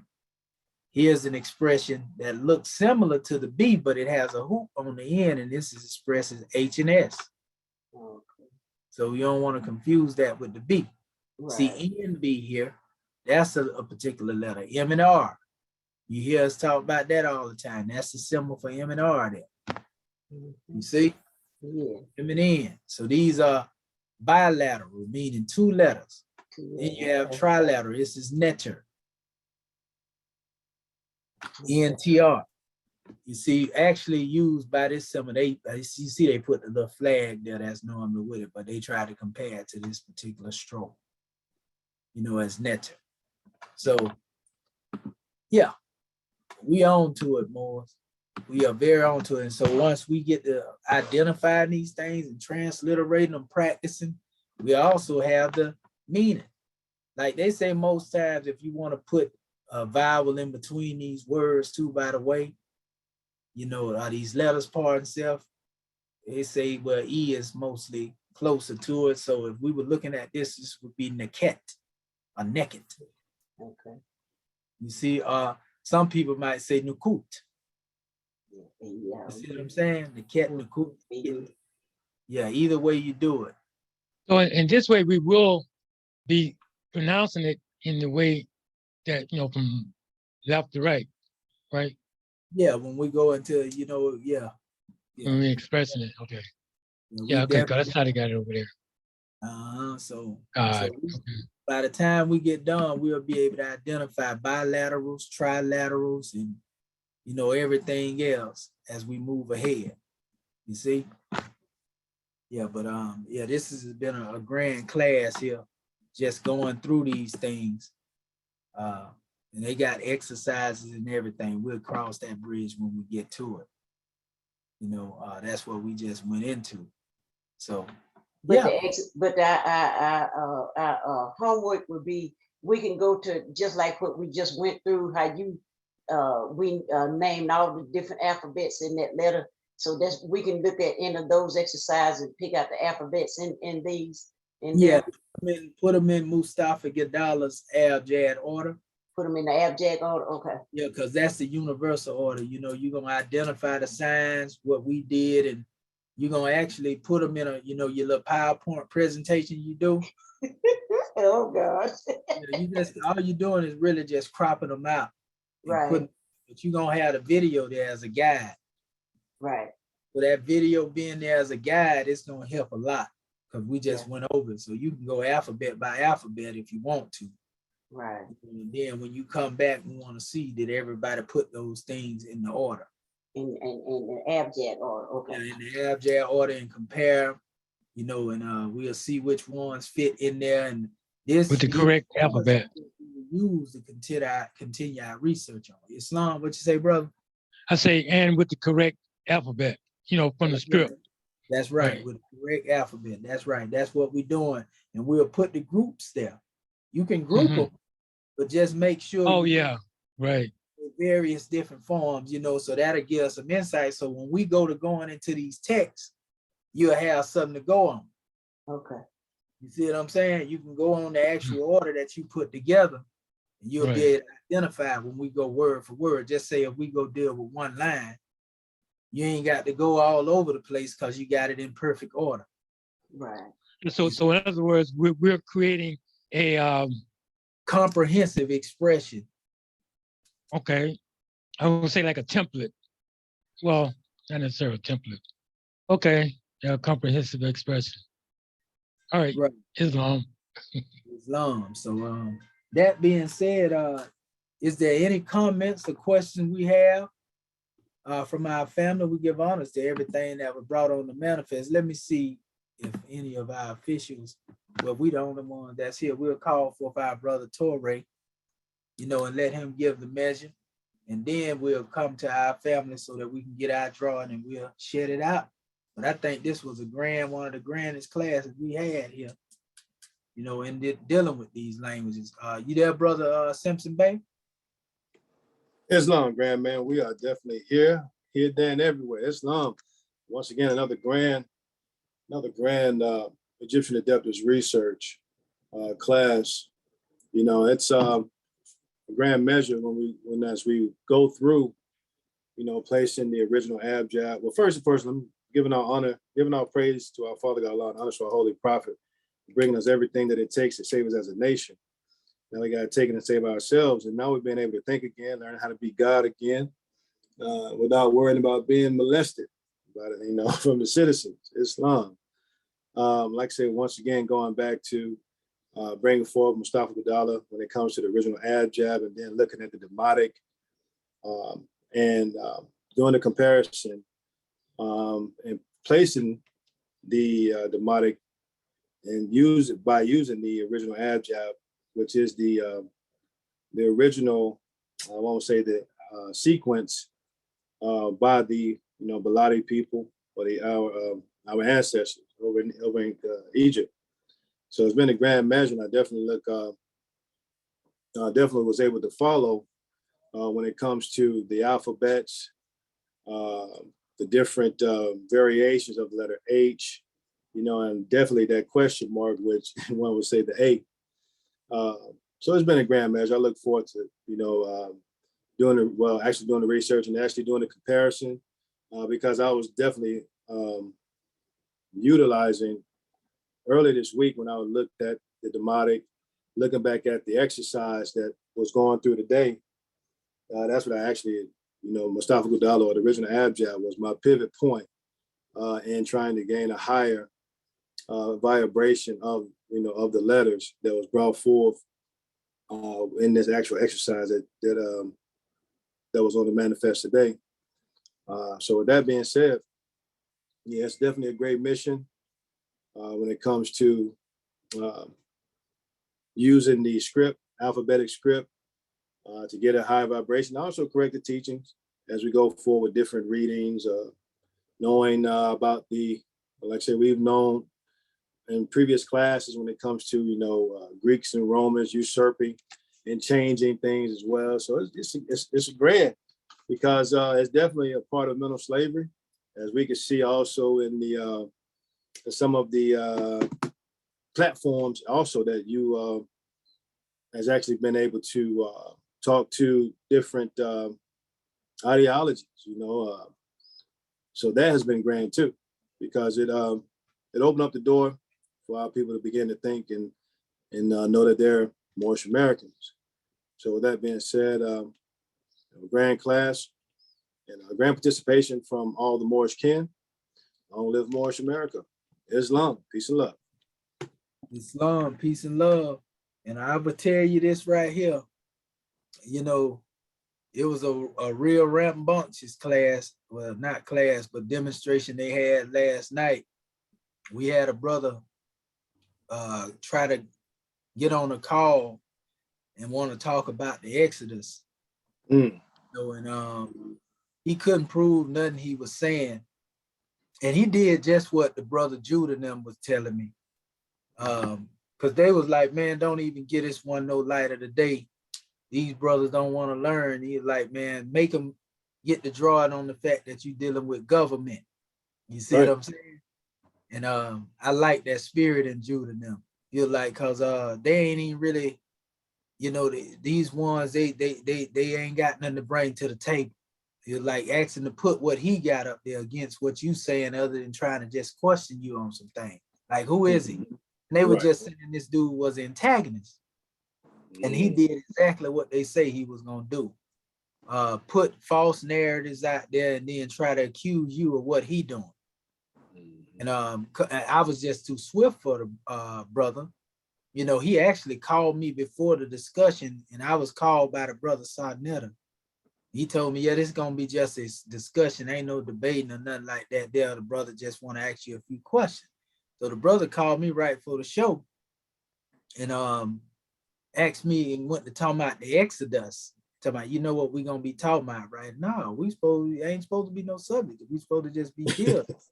You know, but we talking about the Exodus. That's where he was trying to pull me. I guess he thought I was weak in that area or something. And I say, brother, that wasn't what we discussed. We discussed, you know, that we would be having a discussion, but we didn't have a topic on the floor. Like, I don't even know you. You calling me, and what it is, they seen the video I did on the mall. And so we got different brother. One brother did a whole video trying to challenge that aspect. The people that looked at it, they love what was put out there. They embraced the measure and everything. But nevertheless, these people don't come up out of the wood where I know it's agent provocateur activity because it was too successful. Right. So what ended up happening was it got a little chaotic on the behalf of the host, the brother Sarnetta. You know, he went to going at the brother Judah, you know, because he trying to compete with that brother, you know, because the brother Judah got a lot of the presence in Facebook. Sarnetta got the presence in YouTube, and his numbers is dropping. And so he called me talking about, yeah, you need to get from over there up under that brother there. He ain't no good. And I was like, look, brother, what you and that brother got going on ain't got nothing to do with me. I said, that's just like back in the day. If two friends were going at it, I'm gonna try to break them up, you know, but if I can't break them up, I'm gonna get out the way. You see what I'm saying? And so I ain't got nothing to do with that. But a lot of heat came from Sarnetta in because of what he felt for Judah, and because he see that I'm in there, you know, representing, as they call me, they lions den champion. So I say, well, brother, you know, that's unprofessional, because you basically doing what you doing based upon, you know, what he was doing is that when I would be getting at some of these guys, like 5 of them, right. I had a whole slew of individuals try to come at me last night, about 7, 8 of them. And yeah, they were like, oh, we got to get it was an onslaught. If they only knew they need to come home, they Moorish American government. Crazy. Yeah, they couldn't do nothing with the information. You know, one brother tried to act like he was so fluent in Arabic and tried to pull a trick of asking me who was Mary's father. And I told him, Yakin, Joshim, according to the Piscean era. So he said, well, in Arabic, brother, you know, it says Imran. Different people, different time. Click to a can of oil, because I said, okay. I said, well, what's the name of Enoch in the Bible as opposed to the Quran? Because we know they call him Idris in the Quran and Enoch in the Bible. So what are you proving? He did that, though, to be disingenuous and try to deceive the people. And so he told me, yeah, well, say this, or what is this? And 9 times out of 10, he probably had the script in front of him because he wasn't sharing the screen. And he was reading from it from behind the screen. You see what I'm saying? Yeah. Trying to act as if he knows the Hafiz or something. And I told him, I'm not a Hafiz. You know what I mean? I haven't memorized the whole Holy Quran. Right. And it's not necessary to be a Hafiz in order to translate a Quran. All you need is the script. Yeah. the script and an Arabic dictionary, and you can translate the Quran. But in his mind, he trying to make it seem, oh, he don't know what he talking about because he don't know that. No, bro, I know exactly what I'm talking about. Mm-hmm. You know, but you trying to make the people see something from a different way. And so then the other brother came on all of a sudden. He was supposed to have the discussion. Carter Bay was waiting for that on the evolution, God code versus the evolution. He ran from me. And then all of a sudden he come up on the show and go to talk about DNA tells in the womb of the woman and all that old foolishness. And them people in there said, it was people in there saying, man, Sarnetta, y'all wrong, brother, for how y'all doing the brother. Because they would cut me off. And Judah told me that. But I thought because of the last discussion we had, all would be well. But they was telling me, like, I'm telling you, Commission, you're like, man, you know, let them come over to our platform. Because they ain't going to do nothing but try to get you in there. And they going to try to do ambush. And they did exactly that. You know, like they were saying. And it had really boiled down to the fact of I'm shaking their paradigm. I'm shifting their paradigm. And a lot of them don't want to embrace that, you know, and so they try to attack the things that I bring on the manifest, even though everything I said, I prove what I said with biking it up. They was talking and they didn't show nothing. But anytime I made a statement like they did and didn't show nothing, they want me to prove what I'm saying. You see what I'm saying? When the whole panel that's coming at me ain't proved nothing. They just putting assertions out there. And so I say that those who are in the chats are nothing more than cultic in their behavior. Was the topic, was the topic dealing with nationality, divine creed, or what was the topic about? Yeah, it wasn't a topic at all. Oh, okay. That's what I'm saying. It was an open discussion. This brother called on Sarnetta? To me. Yeah, on Sarnetta. Oh man. Okay. Yeah, this brother called me and wanted to speak to me. Because people can call in on Sarnetta, right? Yeah, on Sarnetta. Oh, okay. This brother called and wanted to speak to me. And so he didn't put a subject out there, and they agreed it wasn't going to be a subject. Gotcha. But then he went in to talk about the Exodus. And so I say, so brother, you saying to me that the Israelites were never in Egypt, period, right? Even outside the Exodus. He said, that's exactly what I'm saying. I say, well, all right, let me show you something. Since you say no Israelites were ever in Kemet, and I pulled up the seals of Hezekiah, the seal of Jezebel. I pulled up the seal of Yaqub, you know, and I say, brother, how do you explain this? Then he cut himself by saying, well, you know, that's a Hyksos name for Jacob. So you proving what I'm saying. You know, like, what yeah, the Hyksos type, man. Oh, well, yeah. Okay. So you proving what I'm saying, brother. And even one of the brothers came in there, Captain Tazariot, one that I had ran out the bike chat one time. He came in there and supported what I was saying. They talking about he doing that, he biased because he a Hebrew and he believe in the Bible. So you see how crazy our people is. Yeah, yeah, no doubt. Well, so the thing is, what it was, all of this is because I did a show on the Moors, and y'all probably seen it, proving that the Moor go all the way back to Kemet. And a lot of them that's in opposition to that, they want to come out and try to attack, you know, and the credibility of myself. That's what they're trying to do. Therefore, they can say, oh, he's pseudo. Okay. And that's pseudo too, what he said. You see what I'm saying? Yeah, they're going to say it anyway. You actually have people in there saying, I'm getting tired of these Moors. You know, and I'm looking, I'm like, y'all in here tolerant toward the European, but y'all got hatred toward the Moors. Upliftment. That's crazy. Yeah. There's going to be that though. It's going to be the same 2000 that was against the prophet. It's going to be the same ones now. The same one. That's right. Yeah. That's right. Yeah. You know what I mean? So it don't surprise me, but it's just funny how they can find reason when it comes to the European. Well, praise Allah for your patience, Commissioner. As Dr. Torre, I love what I do. Peace and love to you, Mo. Yeah, gratitude for all that you do. Yeah, so you know all is well other than that, but nevertheless, even after that, it was people there saying, man, I understand exactly what this brother's saying, man. Y'all know it. You know, people in the box, but guess what they do? They go and delete their comments. So I said, these people here is really trying to hide the truth, ain't? Yes, sir. Yes, And, sir. so praise be to Allah. You know what I mean? Yes, it's a sir. small thing to a giant. I just hate the fact that the brother Sarnetta invited Judah to his body parts. You know what I mean? I'm like, come on, Sarnetta. He get that. So he's still sipping. He's still sipping Yeah, on the set. Yeah, he did that. You know what I mean? Okay. Cause he cussed the brother out all the time. I'm like, come on, brother. Yeah, And he's so I still basically sipping was a little like, bit. bro, I'm Yeah. gone. You know, Yeah. in the end, now you ain't got to worry about me coming. I already see what you about. He getting getting older, man. He needs to change up. Well, his platform falling, bro. Yeah, I know. Yeah, Yeah, I it's know. falling. Judah Yeah. platform rising, and that's why he attacking the brother. Like Right. we supposed to be discussing something, and you going off on this man talking about the kids den.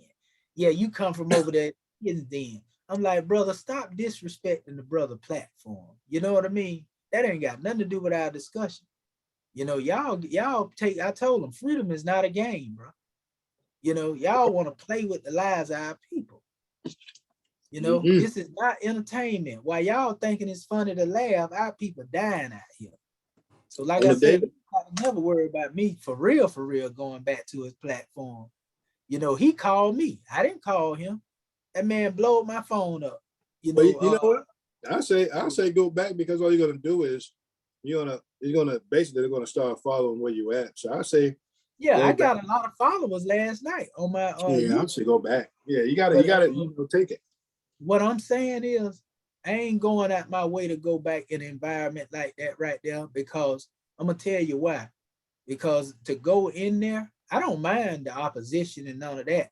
Right. But all the extra old NBC mindset, I just, I ain't gonna sit in the midst of that type of behavior. You know what I mean? It's just ridiculous. They said they were calling out his name or something. Yeah, he called the brother out his name, and ain't nobody got time for that foolishness there. That all that scoping. So, other than that, we on the manifest, and what we doing. My platform, I'm gonna keep bringing the truth, and people picking up on it now. So we don't really need, we got the aspect of speaking out on certain measures. You know what I mean? It'll have to be some real, we'll say, order to that demonstration for me to go on there. But other than that, because I was actually getting ready to get at the brother to try to get, the chairman to come to the thing so he can demonstrate, but I ain't gonna have nobody disrespecting my chairman. You know what I mean? No, sir. So we ain't gonna put him in that type of position. I thought the brother was cool, but no, sir. We won't do that, because he ain't got no discipline enough to tell them to respect his guest host. So Islam, but gratitude for the measure, brother. Grand measure. All right. We are. Peace and love. Yes, sir. Peace and love. All right. So do any of our other Moorish kin have anything they want to bring to the manifest as well? Now, who number is 612-406-89? KEMET, Shoot Bay. Okay. I just want to make sure. Okay, so it's on. All right, Moore. Do you have any statements or comments before we close this demonstration out that you would like to bring forth? Islam. Gratitude. Yeah, I just want to say, this was a powerful class. And I don't blame you, we wanted to deal with Sarnetta, because I've been watching them for a long time, man, and them cats over there in New York, man. I'm not saying nothing, because, but they, you already see what the deal is. Yeah, I don't see you going there either. But like I said, it's a very powerful class. I really appreciate all that you do, and Islam and peace.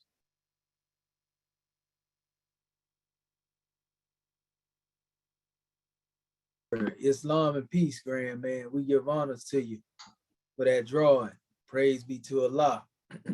Islam, Sister Kurta Bay. Islam. I'm excited. Again, honors has already been given, and gratitude, like the God man said before me, for the time that you take out, brother Shaheed, for all that you do. And I tell you today, I be following along and I get it, but the more I spend with it, I see it's becoming clearer and clearer to me. Now, I don't have a question as of right now, but I ain't gonna get to you once I get started doing my homework. That's when the question might come up. But as of right now, I don't have any questions. I really enjoyed the day. I was following you line by line, precept by precept, and then when you got to the part where they started mixing it up, because they was going good at one time with the adjective, but then you could see where it switched, and then I had to really pay close attention because they were starting putting things out of the order of the original abjad in the way it's supposed to be. So, but nevertheless, I was able to follow along with you. This was a grand class for me, and I'm just excited, and definitely looking forward to you getting that this playback sent out to us. So for me, because if I hear it over and over and over, that's how I learn. I have to hear it over and over and over, and the more I do it, the better I understand it. So gratitude, God, man. Waiting for you to send that playback out so I can just get it and listen and listen. Islam, gratitude.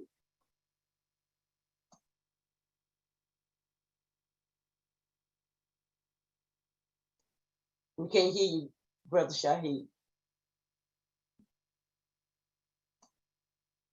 Okay, Islam and gratitude, goddess and queen, for that measure. Praise be to Allah. Islamism without the schism.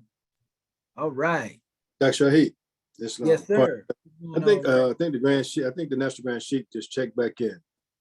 Okay, I didn't even know he had been on. I looked before and he wasn't there. I don't see him on the line. He just come in now.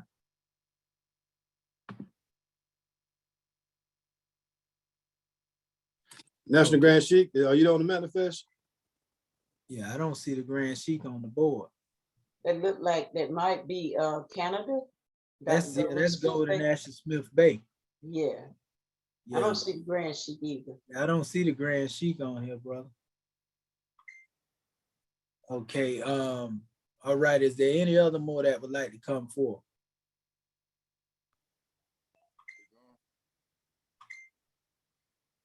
Dr. Gary Myers, Bay? Can you hear me, God, man?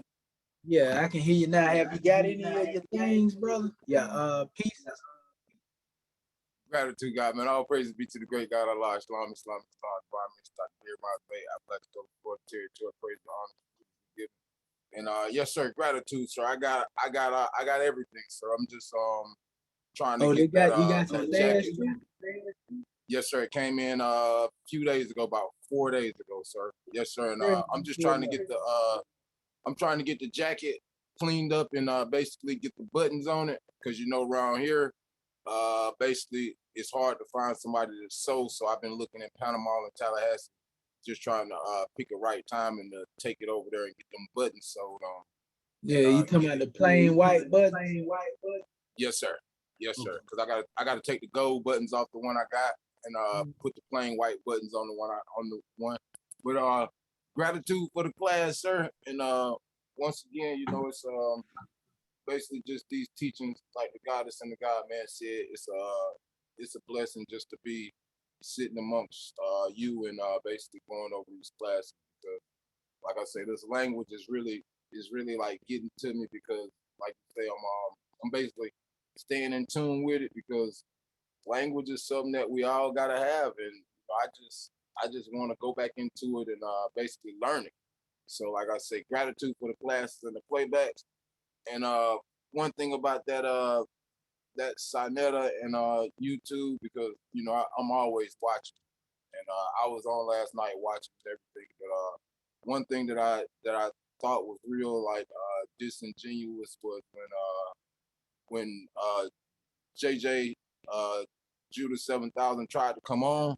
And if you remember, a couple of nights before, JJ let him come on his platform and he spoke. So like it was just like it confused me when he came on, and then he made a big scene and wouldn't even let him speak. So that was kind of like you say, disingenuous. Because like I said, when he came on, there was nothing said. he got his words in, and then he went on. So, but yeah, I'm always watching, and you stand on your square 24/7. You know, like you said, it's just a grand measure just to sit back and watch and listen and soak it up, because everything you put out there, you know, they can't deny it. You know, so once again, gratitude for you being on your post, God, man. Peace and love, and as soon as I get them buttons and get it sold up, I'm gonna put it on and take a picture and get them patches and everything on it, and I'll send it to you. So, gratitude. Islam. Islam. Praise be to Allah. Islamism without the schism. Gratitude. All right. Islam. In fact, I'm gonna give our Moorish kin just a brief little measure to see something, and then we'll close out. I'm gonna let you see a particular clip on what we were dealing with last night, a highlight, so to speak. Let me see. I'm gonna share my video screen. Okay, here we go. Right. This is when we first started. Quote unquote, he never spoke to me before, but I tried to make it a priority 15 minutes prior to us going on air to give him a phone call so we can both have equity in our conversation, so we can know where the conversation was going.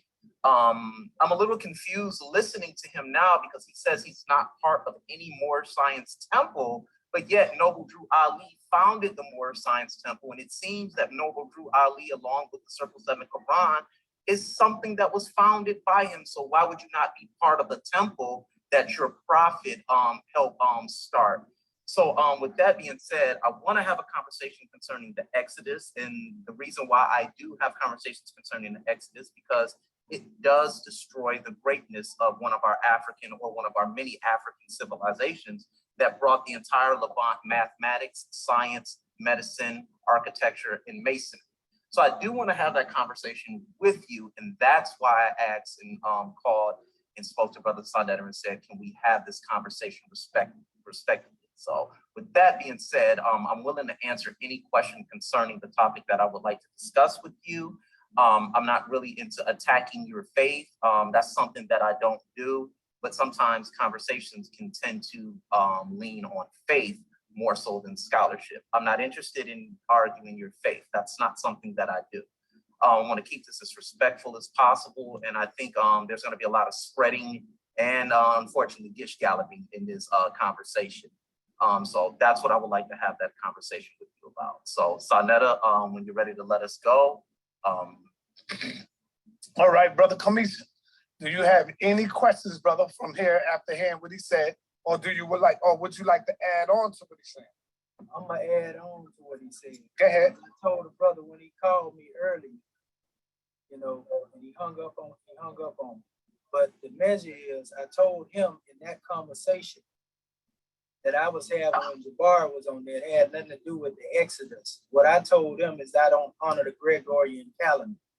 Jabbar even reiterated. And the reason why I don't honor it, because I got like 5, 6, 7 different versions of the Gregorian calendar when it comes to KEMET. They said that it began at 3100 BC in one area. Then another they say 26. Then another they say 15. Another they say 14. So we have our own calendar that we go by. And so that's why I don't go by the Gregorian calendar, just to put that out there. Also, the portion in regards to dealing with the Hyksos, what I was saying is that the Hyksos, according to the teachings, you know, the way the translation is that Hyksos actually meant foreigners. So the Egyptians gave this terminology, you know, as a blanket term to foreigners, though it was also a term that was used for those who came forth during the 15th, 16th, and up to the 17th dynasty that people know today as Hyksos. I told Jabari, it is my position, you know, getting outside of the Gregorian calendar, that these people as nomads had already been pretty much moving into Kemet. They was already on the banks. And if you read Destruction of Black Civilization by Chancellor Williams, he gives this a special analogy, you know, and that's what I was saying. I was saying the culmination came around that time. I didn't even give a date in time for the Exodus, so I don't know where he got that from. You know, but the burden of proof is on Chris Harris to prove what he's saying, not me. Because he called me, I don't know. Okay, and I'm very well equipped to prove that is what you said. You said at the 3 hour and 23 minute mark from 3:23:00 that you said it was the Hyksos period in which they came out. You also stood on the fact that you said that you have papyrus that prove that they came out around this time. Now, I find it a little bit weird that, and this is what a lot of you gentlemen do, you guys make these assertions into history. And then when we ask you all the dates, what you guys tend to do is say, well, I don't deal with the Gregorian calendar. Well, now you have to show us what calendar you are dealing with. You can't sit back and say, oh, I don't deal with the Gregorian calendar because you're afraid to put your finger on a timeline in which the scholars use today. If I ask you when Moore Science Temple was built, you'll say 1913. You'll say that's when it was established. So you would use the Gregorian calendar to date that. Now, if I ask you to give me a biblical timeline in which you started, you would have to start at 1 Kings chapter 6, verse 1, where it says it was 400 years from the time of the Exodus, 45 years from the completion of the Exodus. So could you give me a possible timeline from that position? I don't think you could. So I think we need to be a little bit more honest here when we're having these types of discussions. Because you said through your study, you can prove it. You just told me that over the phone. And that's what I want to have the conversation with you with. I don't want to be chasing each other's tails around in circles here. Can you show me the proof that you said that you had to prove that Exodus existed? Yes, right after you show me the video and let the people hear exactly what I said. Sure, I'll do it right now. Pull that up.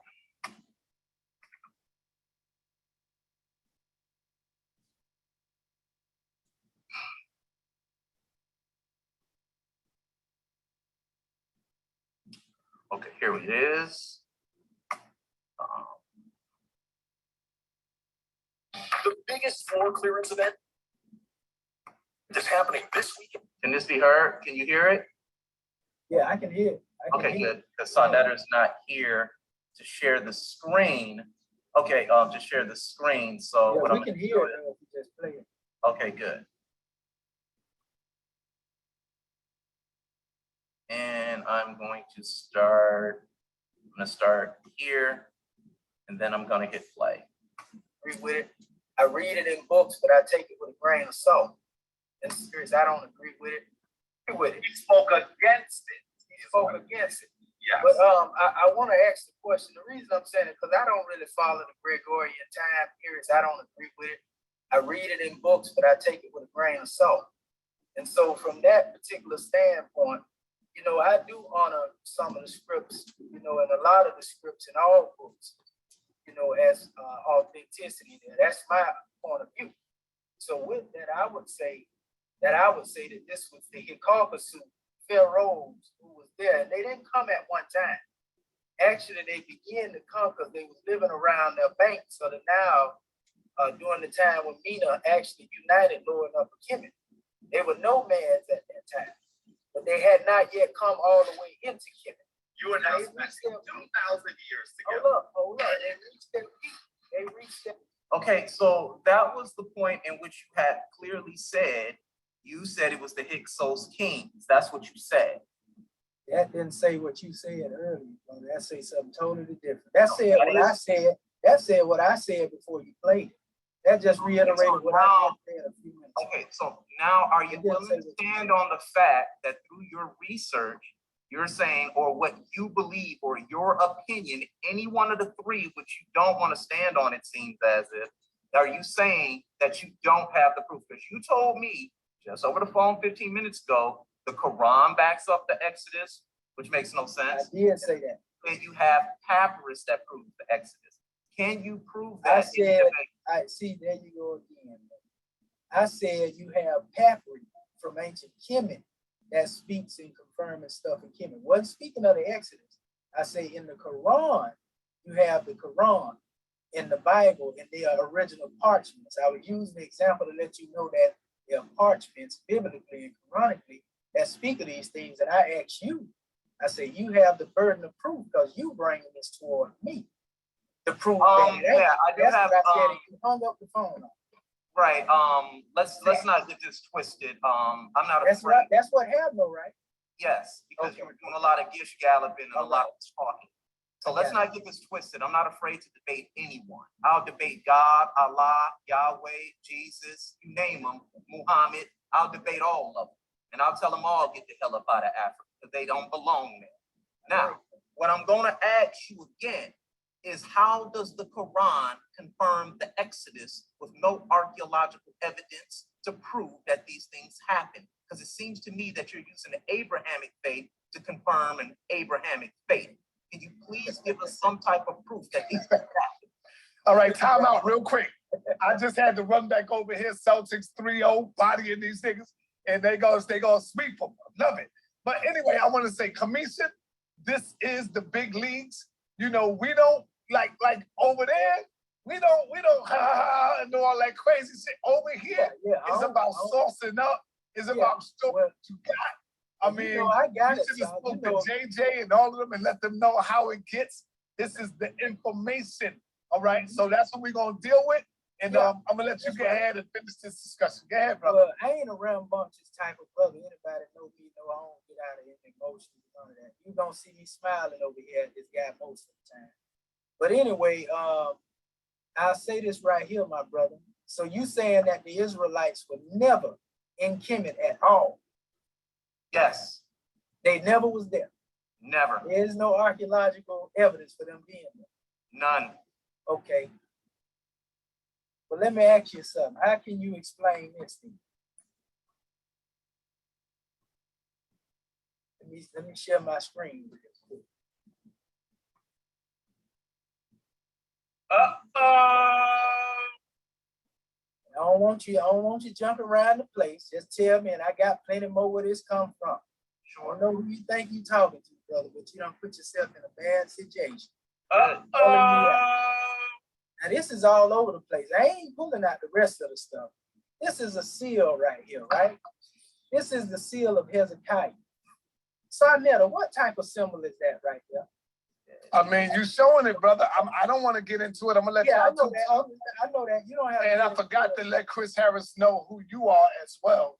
Okay, sure as a researcher. You should have let him know. You should have let him know. All right, go ahead, y'all. You know what I mean? This is a scarab beetle, fam.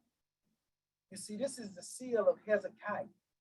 And what people don't know, this alphabet, which is often seen and known as, in most cases, as Phoenician, that's what people call it, also Paleo-Hebrew.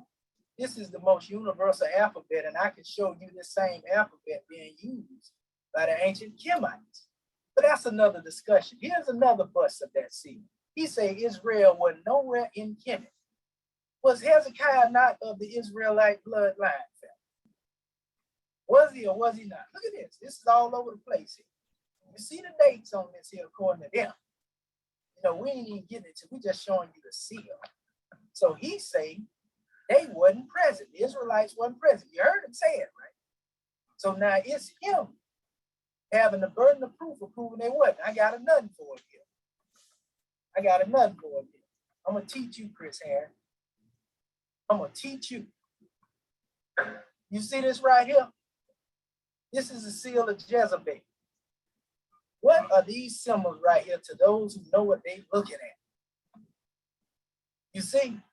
So you saying they didn't mention Israel nowhere in their material. I asked you that for a reason. You fell right into the trap, brother. You know what I mean? You fell right into it. You see? And so basically, if these seals are there and these are recorded, and don't make me pull out, you know, the Merneptah stele, you know, because that's Israel all up on it. Oh, no, it's not. Let me show you something. No, it's not. Let me show you something.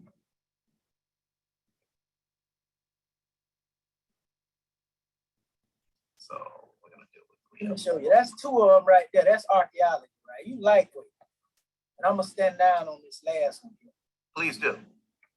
So you can come forth with your rebut saying that they weren't there. Now, I mean, we can go in many different areas, right? You know, this is one area here where they would tell you that this translates as, you know, Yahweh or Yahweh, right? Here's another particular measure here that shows the same thing. We know that these people were depicted as Israelites for those who know better. Now, those who don't have no knowledge, we understand. You don't know no better. You learning something right now. But Chris Harris, he definitely don't know what he's talking about. So I'm showing you archaeology, and this is even an expression of what they would say as a representation of Yahweh. You know, even the Israelites would tell you that the term and the way they stated, they would say, well, we don't use that term Yahweh. You know, they use the term Aya. I can even show you how Aya goes back to Egypt. And I'm gonna show it to you in a minute. But I'm gonna let this guy come forth with whatever he think he gonna come forth with. He just said none of this stuff was present. You see? So now the burden of proof is on him to prove that Israel ain't there, and he gonna keep digging his hole, and I'm gonna keep putting him in it. So I'm gonna stand down right there, Chris Harris. The burden All right. is on you. Okay, good. First of all, what you just did was fallacious. You did say Israel wasn't. And can you know? Be quiet. Excuse me. It's my turn to speak now. Yeah, right. Yeah, you gotta let him talk. You gotta let him talk. Come here. Yeah, I'm asking for clarity. Now, I want everybody to know what he just did. I'm not trying He to asked, talk over sir, Chris may Harris. I talk? I'm not talking. When I talk, you I'm shut asking you a up. question, That's how we Chris do it Harris. over here. Chris Harris. When I talk, you be Hey, quiet. hold up, Chris.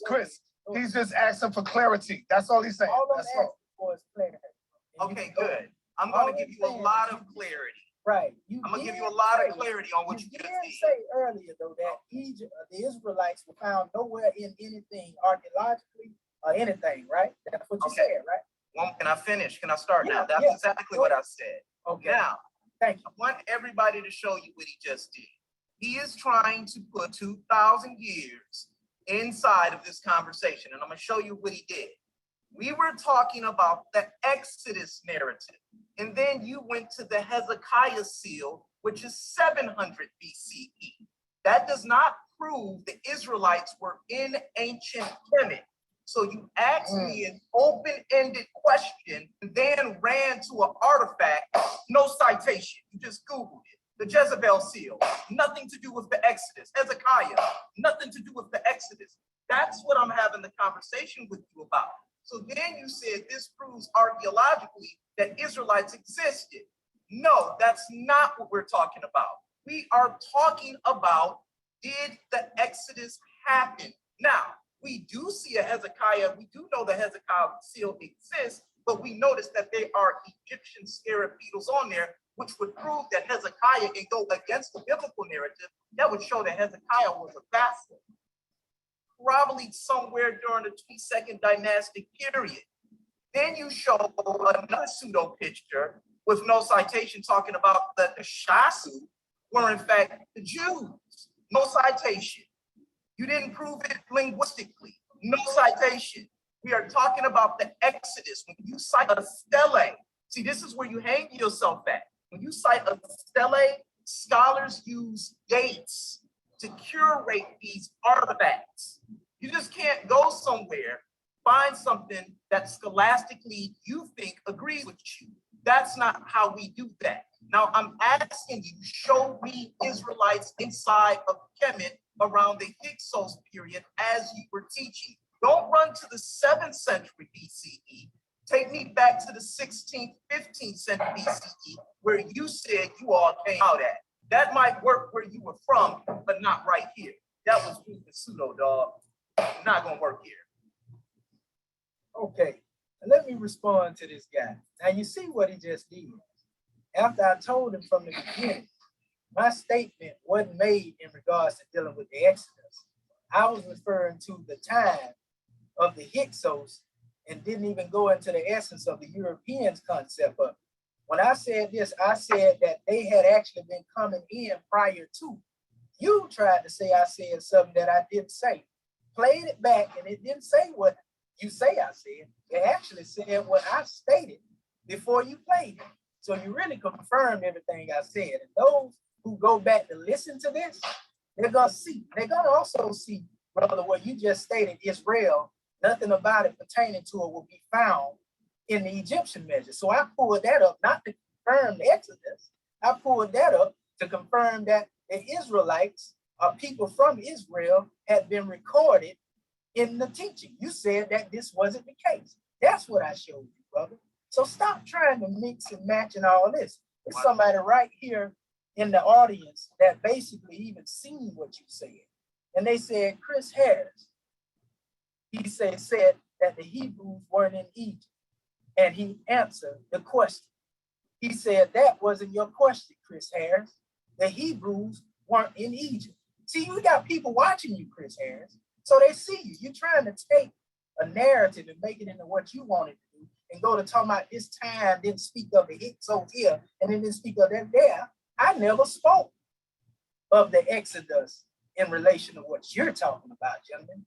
I mentioned the Hyksos, and you added that in there dealing with the Exodus because you say, well, biblically, that being Exodus. That's like Demotic, for example. He say that God killed babies, but at the same token, he say the Bible fake. None of the stories are real. That's an oxymoron. That don't make sense. If the book stories ain't real, then God killing babies ain't real. Stop the madness, you see? But if you were speaking to an audience and you're trying to use psychology, which is disrespectful to the audience, brother, you know, because you're saying they don't have the thought in them to be able to discern what you're saying. And so you're going to take them way over here, over there, just to try to make a point that don't even support what you're saying. I did not say the Hyksos came out during the time of the Exodus. You played it back and seen that what it was. I spoke on the time that the Hyksos came in. I said they came in during 3100 BC, during the time of King Mena, as nomads. I said the term Hyksos or Hyksos was a term that was used as a blanket statement according to what I researched. That's what I said. And see what it is, you gaslight. You know what I mean? Now, if you want to have a debate on the Exodus, I ain't got to go. Let me show you some videos here. Because see, the general opinion of men too, and I want y'all to hear this, people. The general opinion of men would never alter the nature of the truth. All we have right now is Chris Harris saying the Exodus don't exist. Now, Hold on. Let me add something to what you just did right there. Hold on. I can show you 20. Oh, okay. Hey, Sal, how much time do we get? I can show you 20. I can show you scholars that do say it exists, like 20 of them. And they disagree with you. So consensus means more than anything. The majority rules. So if I were to pull up a whole bunch of scholars showing archaeologically that these things are true, what you gonna say then? Because that's what I'm getting ready to do. Okay. I actually got them locked and loaded. What you gonna do then? Very good. That's called an appeal to authority. Now, Sal, may I go? Yeah, you can go. I'm going to get my iPad so I can give y'all time. Yeah, I got let me show y'all what he just did. Go ahead, Chris. I'm gonna let you. Now, let me show y'all what he just did. Hey, Sal, share my screen for a minute because I want to show everybody what he's doing. Let's hit the share screen for a minute. And this is funny because he just said he didn't want to talk about an Exodus. He cited the Hezekiah's seal. Then he starts talking about the Exodus. And then he starts spreading the argument all over the place, talking about what other scholars are saying. I came into this conversation and said, I want to talk to you about the Exodus. And what you are doing is a classic Gish-Gallop fallacy. And this is the Gish-Gallop fallacy. It's the Gish-Gallop is a rhetorical technique in which a person in a debate attempts to overwhelm their opponent by providing an excessive number of arguments with no regard for the accuracy or strength of those arguments. The term is coined by anthropologist Eugene Scott, who named it after the American Duane Gish and argued that Gish used the technique frequently when challenging the scientific fact of evolution. Now, what I'm doing is not a gaslight technique. I don't think you understand what gaslighting is, all right? Gaslighting is when you try to sit up there and constantly question somebody about their perspective. And you're trying to get me to force you to understand your perspective. That's what a gaslight is. That's not what I'm doing. I'm asking you now, simple question. Who was the king of the Exodus? Let's get right down to it because you keep mentioning it. Then you show a bunch of other stuff. Who was the king of the Exodus? What pharaoh was it? Okay, now this is where we begin to put the clock up, and I'm gonna give you brothers 7 minutes apiece. Is that fine? Is that Well, cool? that's fine. I would like Yes, for him sir. to answer that question. Okay, Can you show me who the king of this Exodus is? Yes, That sir. is the question that I have on the table. all right. Yes, sir. I'm gonna show you the Exodus. No, I need the king of the Exodus, I not ain't the giving you- Exodus. you I know know why? we're Didn't I applying the just tell you- narrative didn't I just to tell the you I don't biblical honor- and didn't I the just biblical tell you- text. didn't I just I tell you? need you to You show won't let me me. answer, or you gonna keep trying to cut me out? No, I want to be clear with you. Like you said, I'm being very clear with you. I'm asking you who the Pharaoh king was the Exodus. Who was it of the Bible? Who is it? This is an argument you created. You have the burden of proof of proving that. What I'm trying to No, tell you, bro. when you're having a listen, discussion about based slaves upon- leaving listen. Egypt. Hold as on, you Chris, said- let him, you gotta let him finish. Okay. Let him finish. What's wrong with this? Do you have any decorum, brother? So what I'm saying is, when you go into what you stated, bro, that's your argument. I asked you, did you want to debate on that? This Yes. is a discussion. What we're This here is not for. the time for a debate. This is a discussion. So you're trying to feel me out now. So I ain't bringing everything out in this particular discussion. Now, you brought the Exodus up during this discussion. I didn't come on here to talk about Exodus. Sa said that this was an open conversation, right, Sa? Yes, I did. This is something you throw in as a monkey wrench. Now, Yeah, but he can ask about the Yeah, he can Exodus because ask he's filling you out, you filling him yeah, out he can to ask see it, what y'all would like to discuss in Right. the debate. but he keeps saying this was the discussion. That's what he said. And you said it wasn't no discussion. That's what I'm trying to make clear. So they The won't think discussion you is came on here- open right now. Right, So right, yeah, right, they can right. ask any question they want. right. You know, so And this then the won't be- debate topic will be the focal point. Right. So this thing about the Exodus he just brought up as we were here. So I would say this, like I said, brother, I do not honor the Gregorian calendar. So for me to pick out a king in regards to dealing with a time period of being the Exodus, I can say, for example, you know, well, Moses was the Pharaoh. He was the one that actually went against the Pharaoh during that time.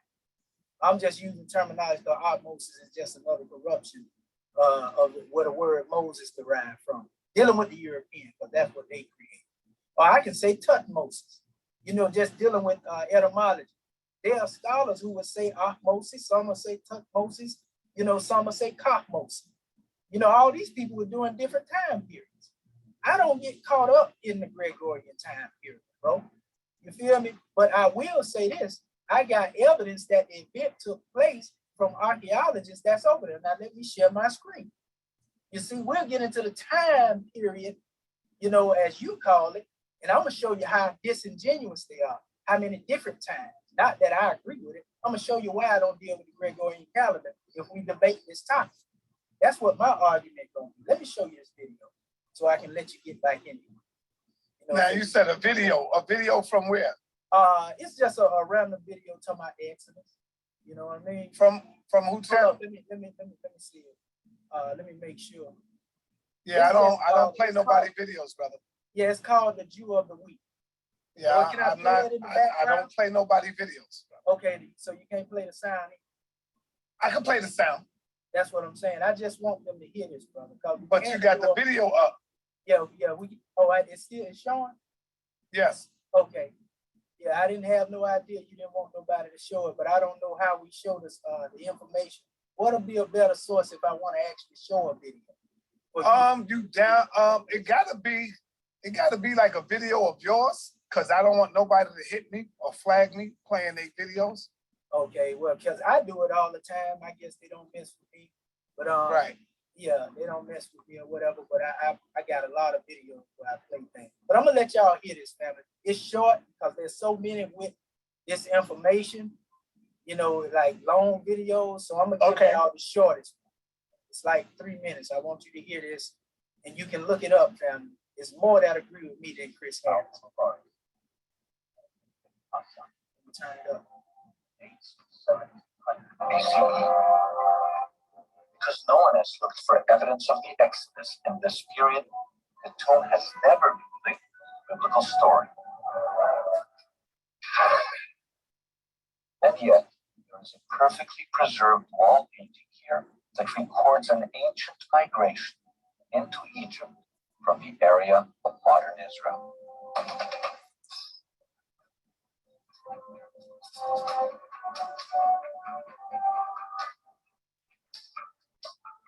As in the Bible, the scene involves bearded Semites riding donkeys and bringing their families and flocks into Egypt.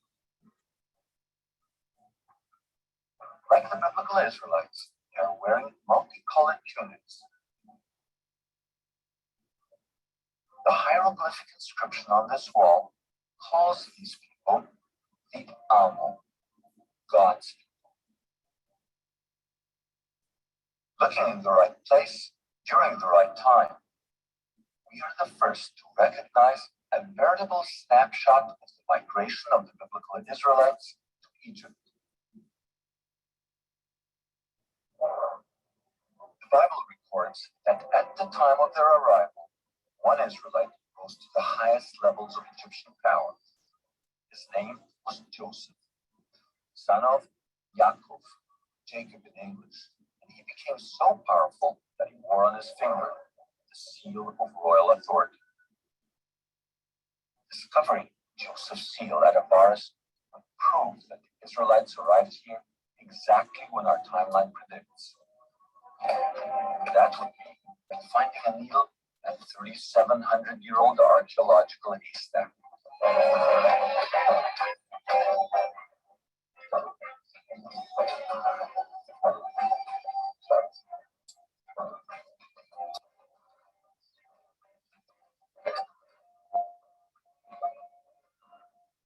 Incredibly, the tiny seal was found precisely at the archaeological layer we anticipated. In fact, Professor Manfred Bitek found no less than 9 seals worn by Joseph's court officials. Inscribed right on them is the Hebrew name Yaakov, Joseph's father. All right, time, brother. Very strange. Time. We found 9 seals with the name Yaakov here. It's a biblical name, by the way. The original was probably mounted on the ring form of the finger. And All right, that's time, brother. Commission, that's time. Okay. Well, we'll pick up on my next measure. I'll pick right back up on it because we ain't gonna let that get past. Go ahead, bro. I'm showing you a portion of it, and I'm gonna show you the actual writing. Okay. What they were speaking of, the temple where they found this stuff at.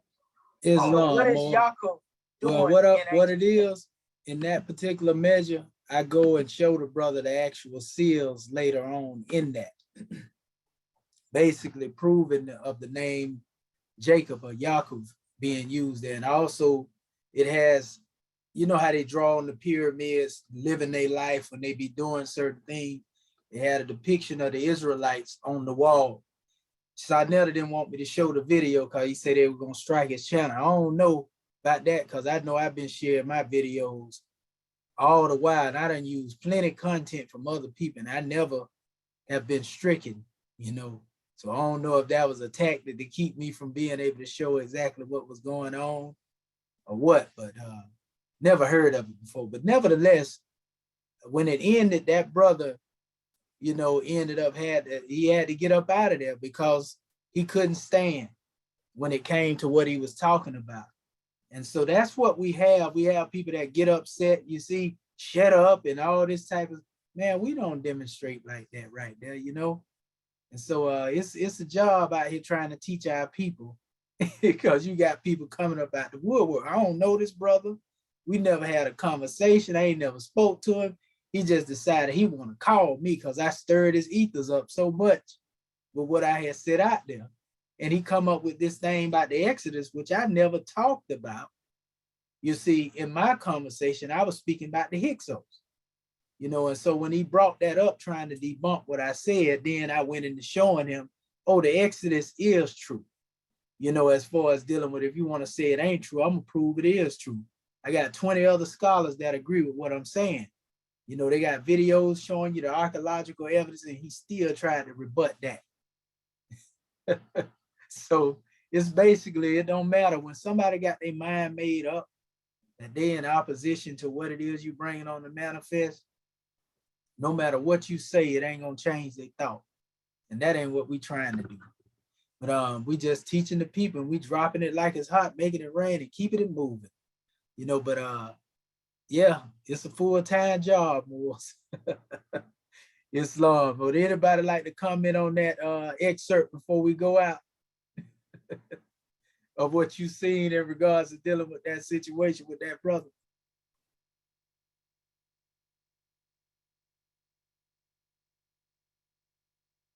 Well, all right, all right. Well, all is well. You get a chance, you can go check out the whole of the video. But at this time, we'll call forth our beloved goddess and queen, Sister Curta Bay, and she can take us out. Islam. Islam, Islam, Islam. January 15, 1929, a warning from the prophet to be read at every meeting.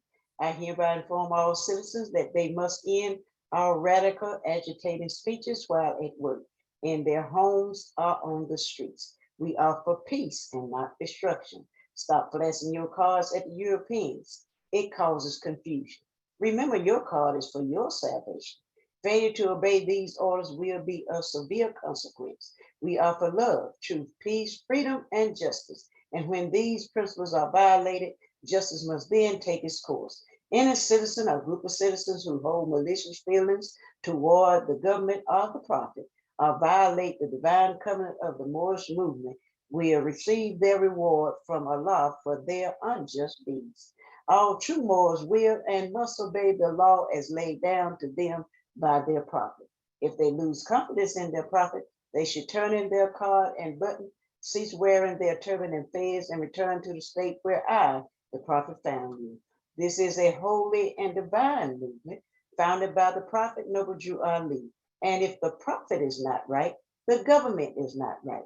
The prophet, therefore, is sending out the divine plea to all Moorish Americans that they do their part in protecting their prophet and the government. This is an everlasting movement founded by the prophet through the will of Allah to redeem his people from their sinful ways by the order of prophet Noble Jew Ali. A holy covenant of the Asiatic nations. Ye are the children of one father, provided for by his care, and the breast of one mother have given you suck. Let the bonds of affection therefore unite thee with thy brother, that peace and happiness may dwell in thy father's house. And when ye separate in the world, remember the relation that bindeth you to love and unity, and prefer not a stranger before thy own blood. If thy brother is in adversity, assist him. If thy sister is in trouble, forsake her not.